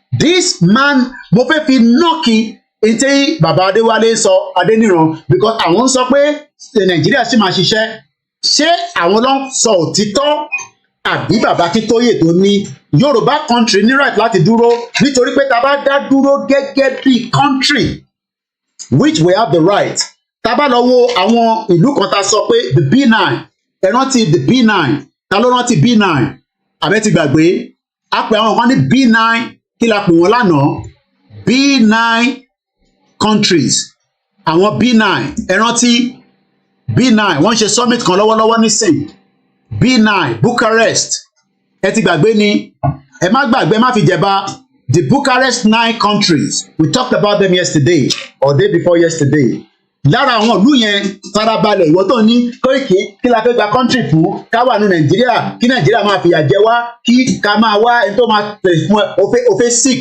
owó wàá ṣe máa wá ẹni tó máa fún ẹ lówó lórí social media ìyẹn ò lè work. So tá bá ń sọ̀rọ̀ nípa B9 àwọn ìlú tó ń pè ní B9 yẹn mo bọ̀ mo fẹ́ mú images wọn jáde ní image. So tá bá ń sọ pé B9 àwọn lélẹ̀ àwọn ìlú kólóbó àwọn ìlú tó state tọ̀dọ̀ tiẹ̀ ìwọ tó ń wò mí tó ń gbọ́ mi tó jẹ́ ọmọ Yorùbá. Bucharest 9 ló ń pè wọ́n ń ṣe ìpàdé kan lọ́wọ́lọ́wọ́ because wọ́n fẹ́ kí Ukraine darapọ̀ mọ́ NATO. Farabalẹ̀ mẹ́sàn-án ni wọ́n Slovakia 5.4 million mo kí ẹ sanki Bulgaria 6.6 million country ni mo sọ yẹn o countries these are countries okay and this country has prime minister they have people running those countries on their behalf ìwọ tó ń gbọ́ mi tó ń gbọ́ mi it does not matter your age your capacity your education level you can also be a representative of a Yoruba nation government a Yoruba nation ambassador ṣé o fẹ́ lọ di ambassador tó máa represent Yoruba o fẹ́ lọ ṣiṣẹ́ as an expatriate o mọ̀ pé owó foreign country tó bá ti mú ẹ kúrò ní Yoruba country tó lọ sí UK ṣé o mọ̀ fáwọn tó ń ṣiṣẹ́ lẹ́mbàsì owó tó ń gbà ju èmi tí mo wà níbàyìí lọ because expatriate ni wọ́n even though bá mọ̀ pé fàbú ni gbogbo tó máa ń ṣe níbẹ̀ yẹn who no who lọ́ máa ń fi síbẹ̀. So Slovakia 5.4 million, Bulgaria 6.6 million, Poland 37 million, Latvia 1.8 million, Czech 10.5 million, Estonia 1.3 million, Hungary 9.7 million, Lithuania 2.8 million, Romania 19.1 million. So Romania dàbí Lagos state. So ó yẹ kí Lagos jẹ́ country ni. So ìwọ tó ń wò mí tó ń wonder pé ṣé country náà la kàn ń sọ báyẹn òun náà ṣàdúgbò orúkọ country. So kí ni bàbá Akíntóyè wá sọ? A fẹ́ compare mọ́ ntí a máa padà sọ́dọ̀ àwọn ọmọ tí wọ́n rescue ní Amazon. Tó bá ní kò possible èmi á máa ní what God cannot do does not exist. Ìtẹ́lẹ́dùmarè ò ní ṣe kò ní wá sí ìmúṣẹ. So àwọn ọmọ tó ń wò yìí ọmọ ọdún kan wà láàárín wọn wọ́n sọnù nínú igbó jìgìjìgì fún 40 days after the plane crash ṣẹlẹ̀ wọ́n dẹ̀ bá wọn alive. Báwo ló ṣe survive? Báwo ló ṣe survive? A remarkable story of survival against all the odds. Against all the odds. Last month, a plane crashed in the Amazon rainforest, killing both pilots and one passenger. Ó pa pilot àti passenger. Kí ló wá ṣẹlẹ̀? Àti ọmọ àti ìyá. Survived the crash. The oldest 13 and the youngest just a baby. The youngest is just a baby. The oldest is 13 years old. Ìwọ tó ń wò mí lọ́wọ́lọ́wọ́ nísìn, I'm sure kò ti ju 18 years old lọ. Ó wá ní Yorùbá nation ní bọ́sì, ta ni wọ́? Who the hell are you láti sọ bẹ́ẹ̀? Ìwé tó yẹ kó darapọ̀ mọ́ movement yìí kó bá wa máa polongo ẹ̀ fún gbogbo èèyàn. Òun sọ pé kò bọ́ sí. Báwo làwọn ọmọ kéékèèké yìí ṣe survive? Ọmọ tí ó pè ní 1 years old yẹn kí ló ń jẹ gangan tó fi survive nínú igbó jìgìjìgì fún 40 days and 40 nights. Wọ́n wá ń wonder nínú igbó. Ẹ mọ̀ pé plane ti jábọ́ àwọn èèyàn ti kúrò níbi tí plane wà nígbà tó fẹ́ survive. Olódùmarè wá rán kankan sí wọn táàmù. Ó ní gbogbo àwọn ọmọ yìí mo bẹ̀ ìwọ màláíkà tó ń wojú ọ̀run ti Jésù Kristi ti ànábì Muhammad ti àwọn oníṣẹ̀ṣe ti àwọn tọ̀dọ̀ tí wọn náà pé máa bá mi fìtọ́jú ṣọ́ wọn má jẹ́ kí ejò ṣọ́ wọn jẹ má jẹ́ kí nǹkan kan ṣe wọ́n.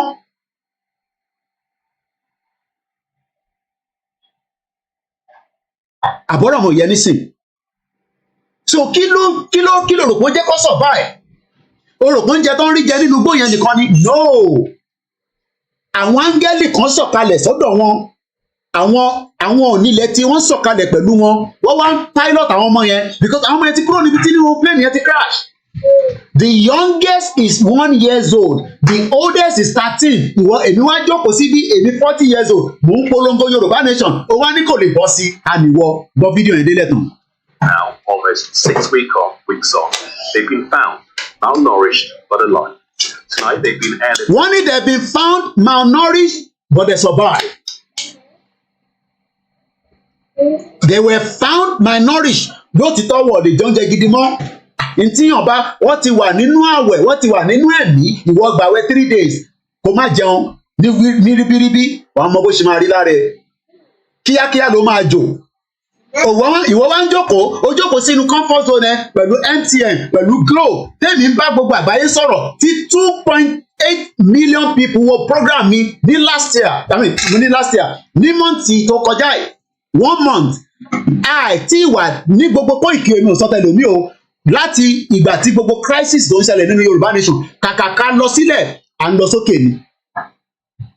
Òun lélẹ̀ the unique viewers tó wá wo Koiki between 31st of March títí dé April 30 ní oṣù kan ó lọ sí 232,000k unique viewers. That means pé àwọn kan tó ń pé tó ọba ìtì gbọ́ Koiki ara wọn kì í yá.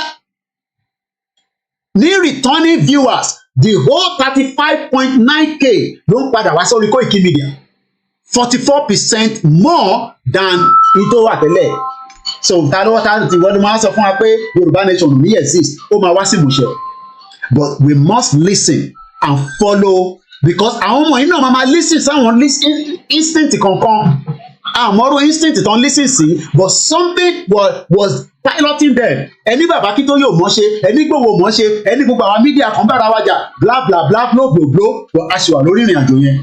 So kí ló pilot àwọn ọmọ yìí mo ní láti sọ̀rọ̀ lé lórí so that kó lè yé wọ pé ìwọ tó ń rò pé ìrìn àjò yìí ó ti mẹ́hẹ̀ happy Sunday bàbá wa Samson kò mà mẹ́hẹ̀ Sunday Mákindé mo kí yín Emmanuel Akindada ní B9 countries àti dárúkọ wọn. The ìlú tó kéré jù nínú B9 yẹn òun ni 1.3 Estonia. So ìwọ tó ń wò mí láti inú Ondo state tó mọ̀ pé tá a bá ní country tiwa ìwọ náà máa jẹ́ representative ọmọ Yorùbá. Nigeria is too late to be fixed. Out of the Colombian jungle to the capital Bogota. Oi, can you reduce that thing a little bit? Ọmọdúà. Leave it up as their incredible. Hey, what in rescue one? Just reduce it a little bit, please. The youngest is 1 year old. Ẹ wá ní what God cannot do does not exist. Ìyẹn ni wọ́n ṣe fẹ́ jẹ́ kí mẹ́sẹ̀gì wa kó penetrate désàlẹ̀. Mo sọ fún yín pé tó bá fún mi ní access sí rédíò ní Nàìjíríà within 1 month gbogbo yín pátápátá ẹ máa ṣojú kúrò lára Nàìjíríà gbogbo marapọ̀ tó fi bòyí lójú yẹn ó máa ṣí kúrò. Mo kí mọ́mi wa Títí Olú, mo kí gbogbo yẹn ẹ̀gbọ́n mi. All Stars Yoruba TV, thank you so much. Yoruba nation is non-negotiable. Lè negotiate. Bàbá Adeniran ti lọ negotiate. Àmọ́ reason tó ṣe lọ negotiate. Kátẹ sọ pé kò kìí ṣe mole, but ó ti lọ negotiate nísìn. Ó ti fi allegiance ẹ̀ sí Tinubu. Kò sí nǹkan tó rán níbẹ̀ ọmọ Yorùbá lọ́nà náà. But this is real life, Colombia. This is real life. Bó wá ṣe ń sọ fún yín pé bí ṣe wọ́n ti gbé tablet ọmọ yẹn ọmọ kékeré ó ti gbàgbé gbogbo tó ṣẹlẹ̀ nínú igbó. Àwọn ọmọ yẹn ò ní lè sọ gbogbo tó rí tán nínú igbó yẹn. Ẹ wá expect kébì sọ gbogbo tó lọ nínú Yorùbá nation. Ní nǹkan tá a gbọdọ̀ sọ nísìn. We must be all ìmọ̀tòbú yín. 39, 4 and just 11 months. Found alive after 40 days. Find alive after. Kí lẹ rò pé àwọn tó ń wá wọn yẹn kí lẹ rò pé kí ló dé tí wọ́n ṣe give up? Expect pé kémi give up. Mo kí bàbá Moses. Expect pé kí Ìgbòho kó give up. Expect pé kí gbogbo àwa tá agitate tí ẹ̀mọ́ tó pè ní agitate. À ń sọ̀rọ̀ lójoojúmọ́. A fi into yẹ ká máa ṣe sílẹ̀. Àwa gbé ọ̀rọ̀ Yorùbá nation. A gbé sórí, a gbé rù, a pọ̀n lẹ́yìn. Gbogbo wa à ń sọ̀rọ̀ jáde, à ń push effort wa. Mò ń bọ́ọ̀nù iná nínú ilé mi. Olùkọ́fẹ́ ni. Ìyàwó mi bá sọ pé nísìn pé iná inú ilé ti ń lọ́lẹ̀. Ṣé kí n sọ fún nísìn pé Yorùbá nation ni mò ń ṣe? Kí n sọ pé mo ní owó iná tí máa fún. Àbọ̀ mọ̀ pé mo tanná. Mo ṣàtọ̀nà iná ni mo fi ń operate ní bíbá. So àdúpẹ́ pé wọ́n rí àwọn ọmọ yẹn. Bí wọ́n ṣe rí àwọn ọmọ yẹn at the appropriate time tí kò ní pẹ́ mọ́. Elédùmarè ọba àjọkẹ́ ayé àṣàkẹ́ ọ̀run gbogbo ibi tí olúkálukú wa ń fọkàn sí lórí ìrìn àjò yìí àánú máa dé bá wa níbẹ̀. Ibi tá a fọkàn sí rárá nítorí pé I don't know bí àwọn ọmọ yìí fọkàn sí pé ǹjẹ́ wọ́n ń wá wọn báyìí ǹjẹ́ àwọn máa kú sínú igbó yìí Ọlọ́run ní ẹ̀mí kú sínú igbó yìí òun á wà pẹ̀lú yín òun á máa fìṣọ́ ẹ̀ṣọ́ yín òun á dúró tì yín títí táwọn ọlọ́pàá àti sójà àti mílítírì wọ́n kó gbogbo mílítírì jáde pé àní ẹ lọ bá wá àwọn ọmọ yìí ẹ wo kékeré tó gbé dání sọ́wọ́ yẹn òun ni the youngest òun ni 1 year old bọ̀bọ̀ tó lo bandana yẹn ẹ má bínú ẹni táwọn báyìí lè rí àti tẹ́ bá lọ sórí YouTube that is the youngest so ẹ má sọ pé kò possibility yẹn ó wà ẹja gbọ́n tí bàbá Akíntóyè sọ àti lòdì ẹnu fídíò yẹn mo fẹ́ fi nọ́ọ̀kì etí bàbá Wálé Adéníran sọ bàbá ní after tó ti kí Tinubu tán this man-made contortion of order demonstrate the fundamental bankruptcy and the essential non-sustainability of the Nigerian state which our brother must now lead.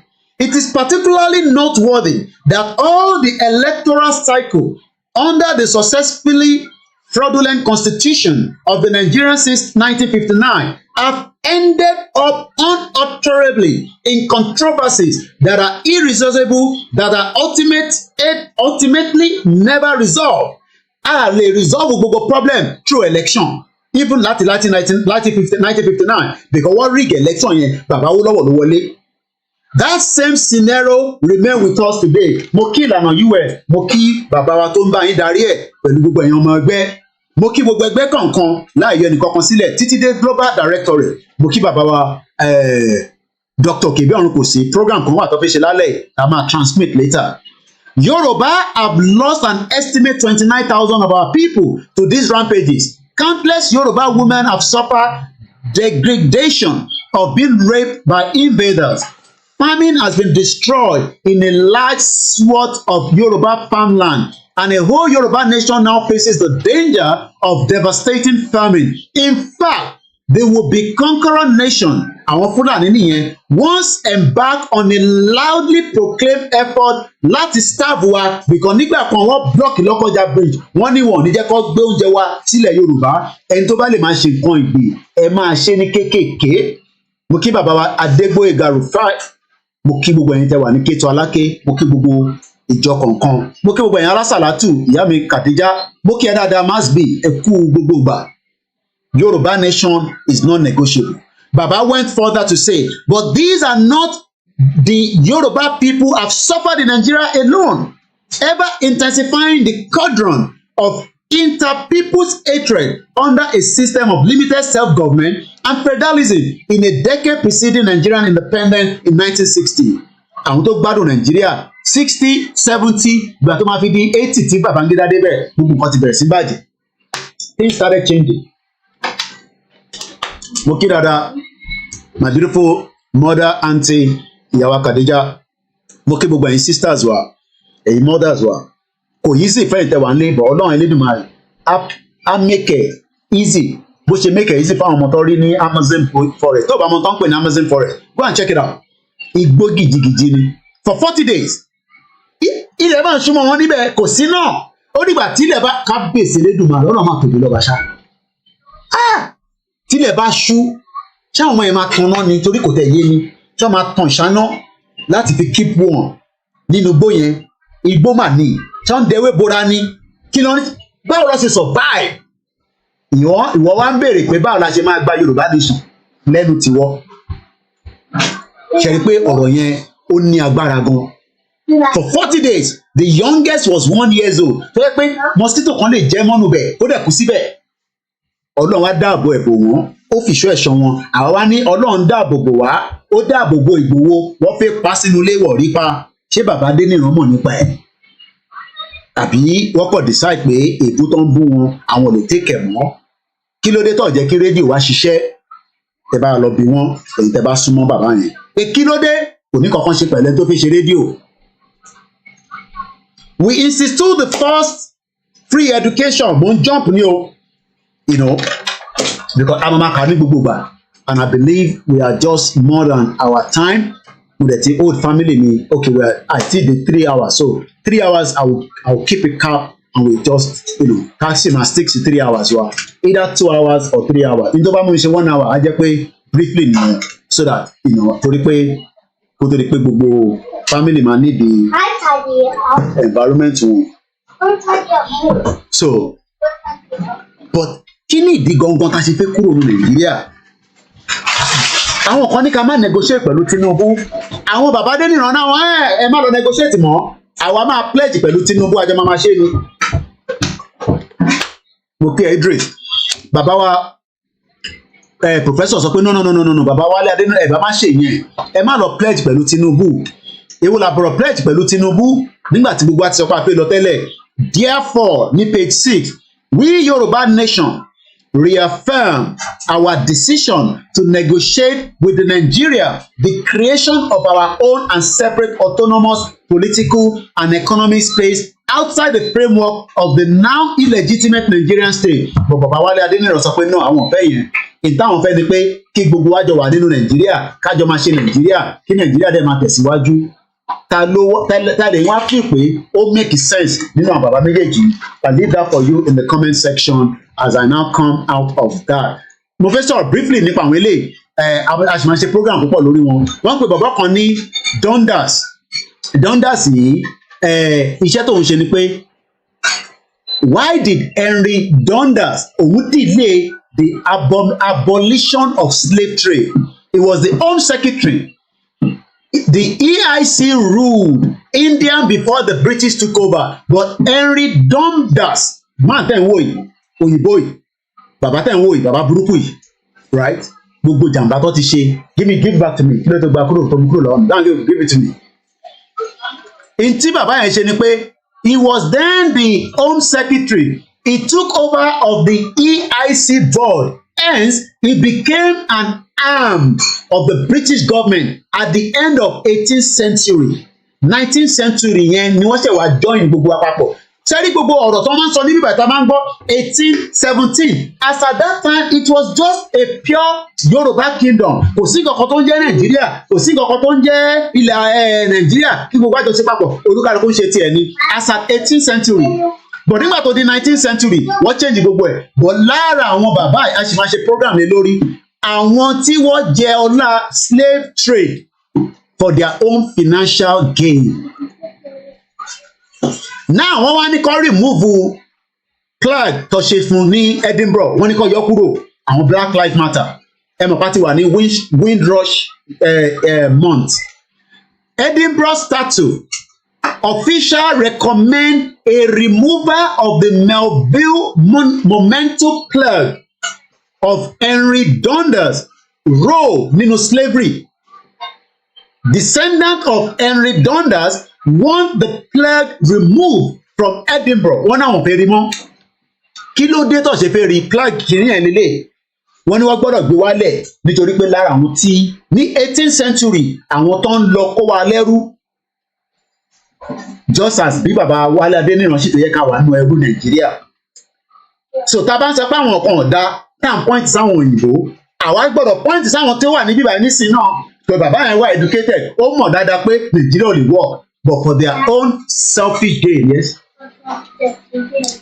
For their own selfish gain, they want us to remain inside what is known as Nigeria today. So tí bá ń reference sí Henry Dundas pé òun náà kò jẹ́ kí wọ́n abolish oko ẹrú bàbá Adeniran fẹ́ jẹ́ ká wà nínú Nàìjíríà ìyẹn ló ṣe ń pledge fún Tinubu. He has his right but ṣé ká wà nínú Nàìjíríà ló pé wa ni àbí ká kúrò nínú Nàìjíríà mo fi yẹn sẹ́yìn tẹ́ wà nínú ètò kẹ́májọ. So ìyẹn lọ bẹ́ẹ̀. There's another one tó ń pè ní John Weldon Bond WEDDERBURN òun náà ṣe nípa pé oko ẹrú. These are all wicked individuals. Àwọn Jamaica àwọn that area wọ́n bá wọn fà lọ́wọ́lọ́wọ́.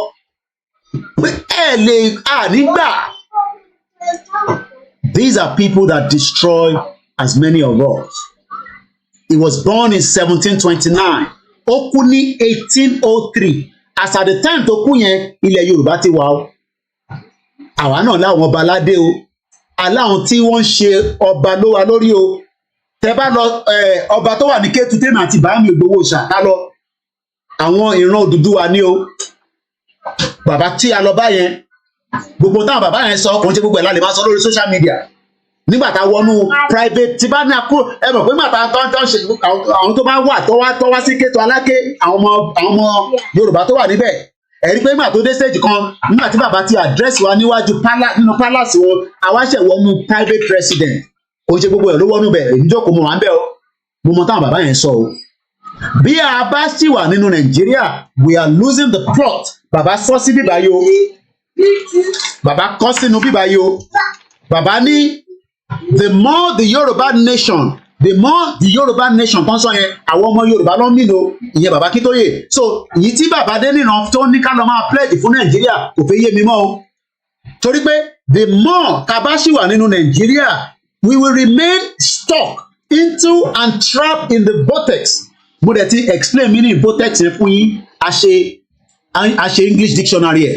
vortex something that resemble a whirlpool the hellish vortex of battle mass of fluid that about break it down to is vortex in a slang so in a figurative sense vortex yẹn VORTEX X for X-ray àwọn tá a bá fẹ́ pè fún yàn ní bíbá lórí fóònù á ní Victor Oscar Romeo Tango Echo X-ray can be used to tell about something.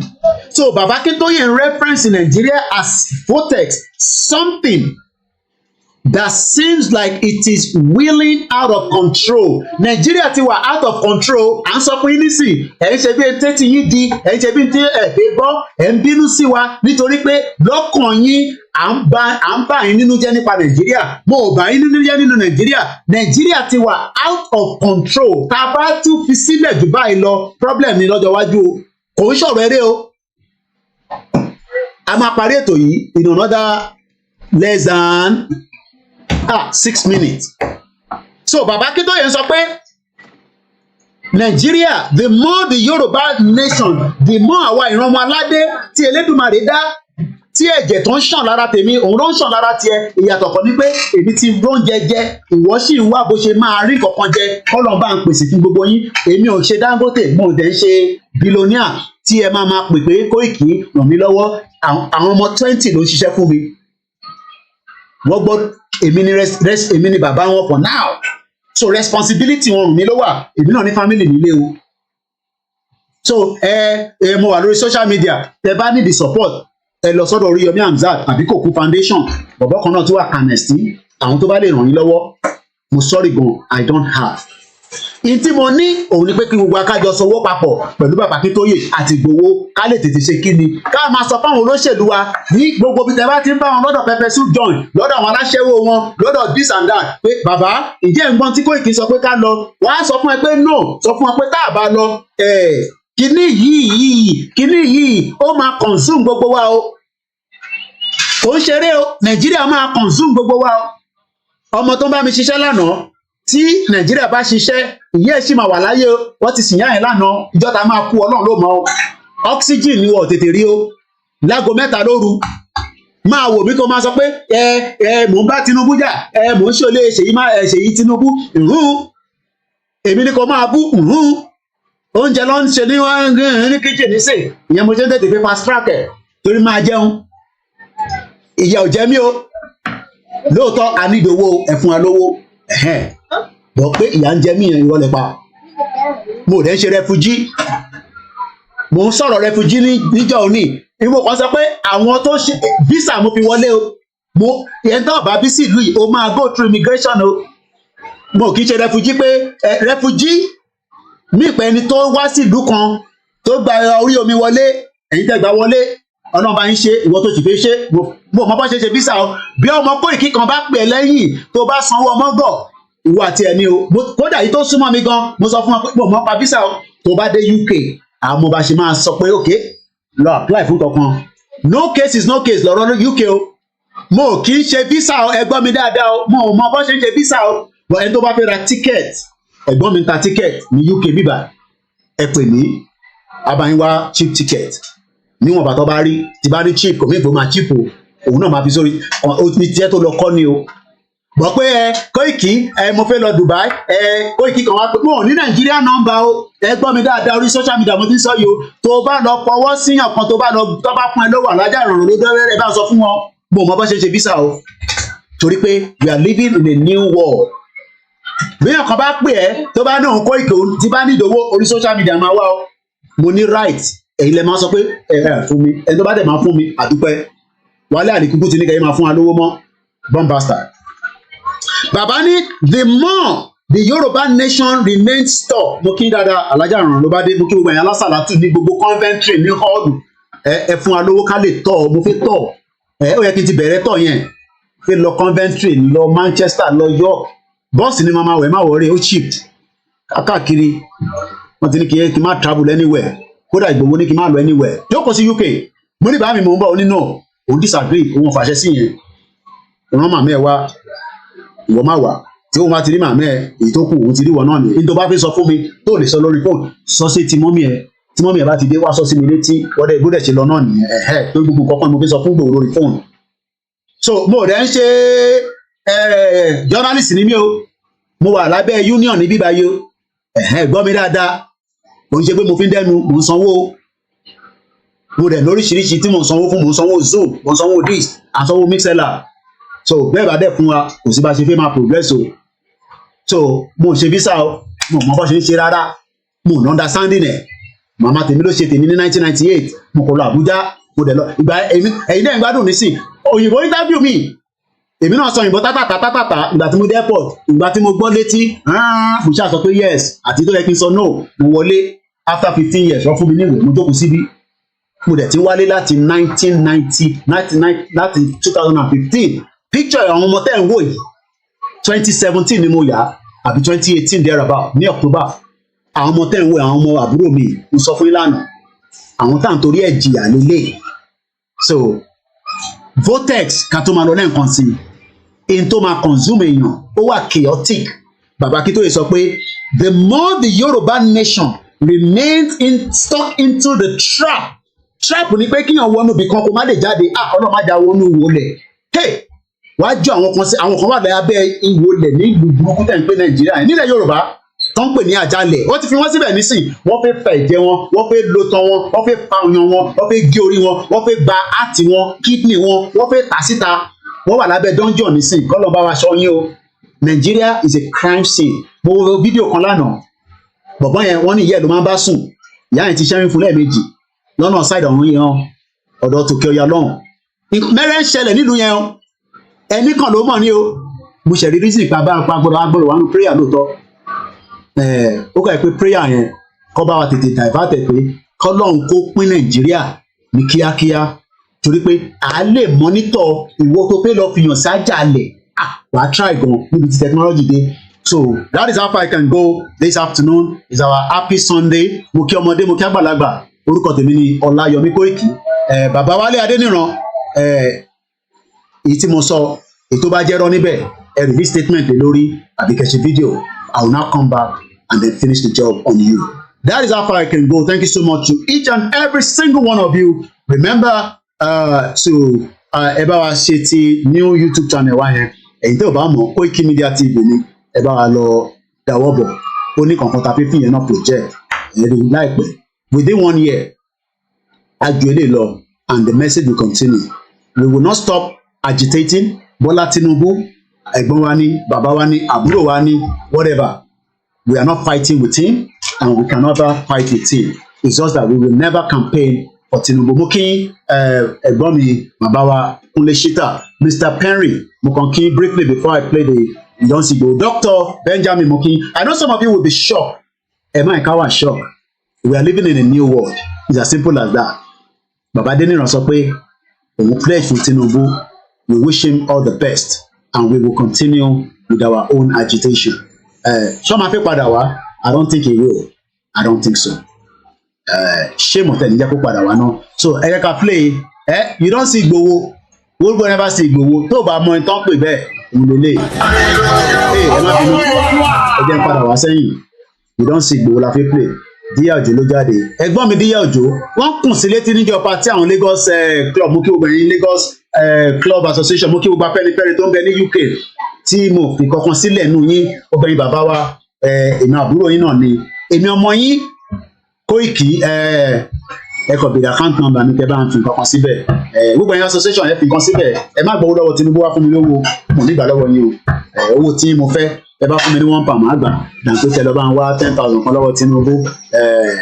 Ìgbòho ṣà ìmọ́lẹ̀ Yorùbá mo kí bàbá Akíntóyè dáadáa mo kí gbogbo àwọn ẹgbẹ́ ìmọ́lẹ̀ ni ẹ lè pa ìmọ́lẹ̀ yẹn kò possible.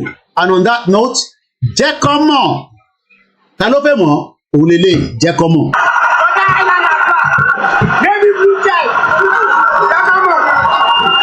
You don't see Igboho.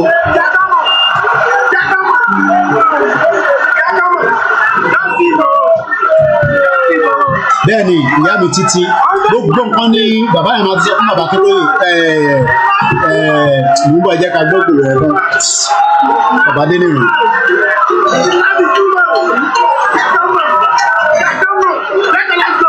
Pàrọ̀ mo kí mọ́mí wa Ọlásùnbọ̀ thank you so much mo kí ogun Amẹ́ríkà ẹ ṣé gan ni ẹ̀yin tẹ́ máa fẹ́ fún wa ní Zelle kan tá à ń lò tẹ́lẹ̀tẹ́lẹ̀ kò wà in existence mọ́ ẹ má lò ó bẹ́tà kẹ́sì keep owó yẹn gan but another way wà ẹ̀yin tẹ́ Amẹ́ríkà ẹ bá wa lọ sí orí kópì yẹn ẹ fi síbẹ̀ àgbà àdékẹ́ sẹ́ndẹ̀ sí náírà mo kí Nkúmi Adébísí bẹ́ẹ̀ ni ìyá wa Títí ká tó máa play Yorùbá anthem wa wọ́n ní you imagine who Baba Akintoye has been living with and trusting with all the hidden plans for Yoruba nation that he knows about. God have mercy. Baba Adeniran, God have mercy on you. Our nation develop. You have done whatever you wanted to do, but one thing is, whatever the plan that you want Yoruba nation, the people plan here, it might destroy Baba Akintoye. You have failed. Like I said, I would not be looking for your video or your write-up or statement. But tó bá ti jáde, I have a lot of freelance media. Lẹ́sẹ̀kẹsẹ̀, á tó mi lọ́wọ́ màá jáde lẹ́sẹ̀kẹsẹ̀ fún yín. I am now complete where I've started. Koiki ni mò ń jẹ́. I will deal with each and every one of you. Dúpẹ́ Onítìrì àti package òun sẹ́gbẹ́ kan nísìn. Last week Wednesday ni Dúpẹ́ ti sọ̀rọ̀ gbẹ̀yìn. Èmi fẹ́ jẹ́ kó tún jáde kó sọ̀rọ̀. Kò tí sọ̀rọ̀. Last week Wednesday ó máa pé 1 week. Ó monitor. Ó wo tó ń ṣe ń lọ. Ó tún fẹ́ wo corner tó fẹ́ gbé wọlé. But a ti sún sẹ́gbẹ́ kan. A ti jáde fún tán. I'm sure our media to cool. They'll pick the signal. Lórí ọ̀rọ̀ Baba Adeniran. But èmi nìkan tó fún Baba Adeniran for now. I met him few times. I saw the body language. I will leave it for now. But one thing I will say is, mo pe ẹ mọ̀ nípa bó ṣe lọ attack ilé Ìgbòho. I just hope you are not involved. Torí pé tẹ́ bá mọ̀ nípa ẹ̀ kò ní dá rárá. History will remember you. Pé ẹ wọnú ilé Ìgbòho, ẹ wà lára àwọn tó wà behind it. Ẹ mọ̀ pé mo sọ fún gbogbo ọmọ Yorùbá, mo sì stand with that word. Pé ọba méjì, ìkan ní kó lọ pa Ìgbòho, ìkan ní láíláí òun ò ní jẹ́ kó pa Ìgbòho. Ọba tó kù yẹn tó sọ bẹ́ẹ̀ mo fi sí mind yín mo ní ever reveal orúkọ ọba náà but ọba kan sọ pé tọ́ba lè rí eliminate kọ́ mú kúrò lọ́nà wàhálà ẹ̀ pé pọ̀ jù òun nìkan ni Yorùbá nation no going back Yorùbá nation for life èmi Ọláyọmí Kóìkì ọmọ Ìjẹ̀bú Òde confam kò sí nǹkan kan tẹ́ máa fi wá ṣe láṣẹ ìdèrè mi inshallah what God cannot do does not exist mo dúró lórí yẹn náà have a very good afternoon and happy Sunday. Thank you so much. Ká play anthem ká máa lọ. Kí ni náà lè lọ gbádùn Sunday ni. Mo kí gbogbo ẹ̀yin media àzọ̀ àtàwà lábẹ́ ètò. Ìbí náà lọ gbọ́ tẹ̀lé mi. Anthem wàdà. Òun lélẹ̀ ó máa láòdò ẹ bá wa reduce ọ̀dọ̀ tí ń lọ́hùn.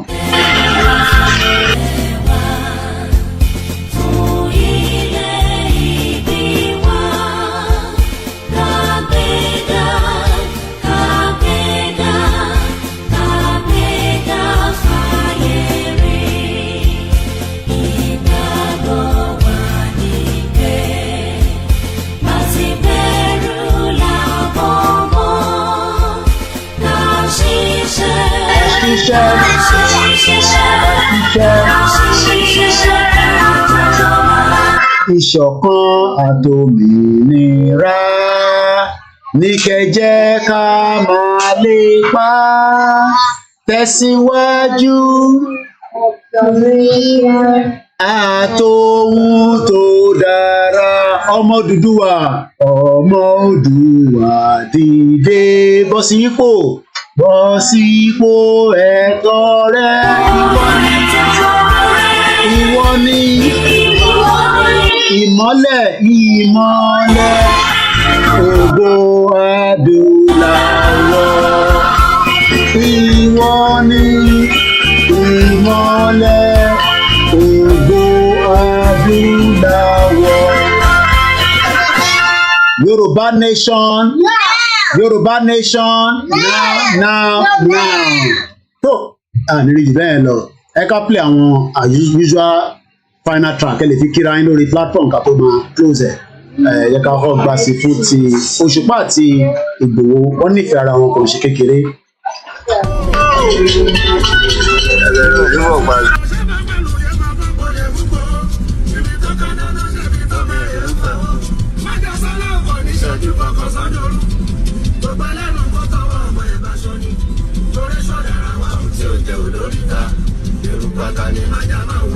ẹ má fojú kó eruku ata abẹ́ ń bẹ eruku ata tí o ti fojú kó bàbá wà gbogbo Nàìjíríà.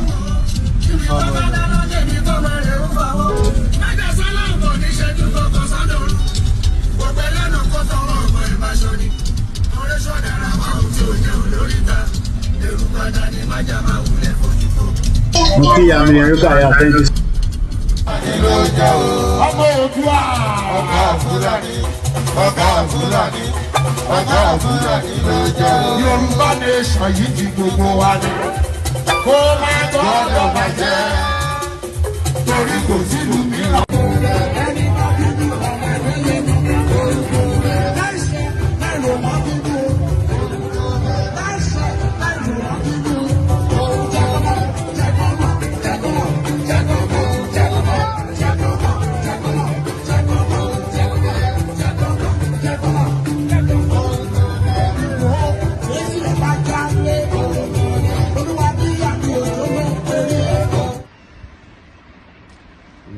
so funny.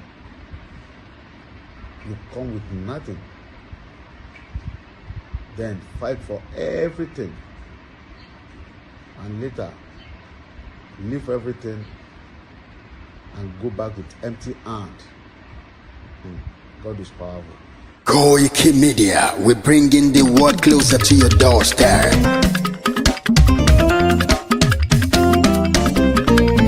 Koikimedia, Koikimedia, Koikimedia, we bringing the world closer to your doorstep. Koikimedia. Thank you so much. That's how far we can go. Have a blessed Sunday. Koikimedia, bringing the world closer to your doorstep. Enjoy the rest of the day. Bye for now.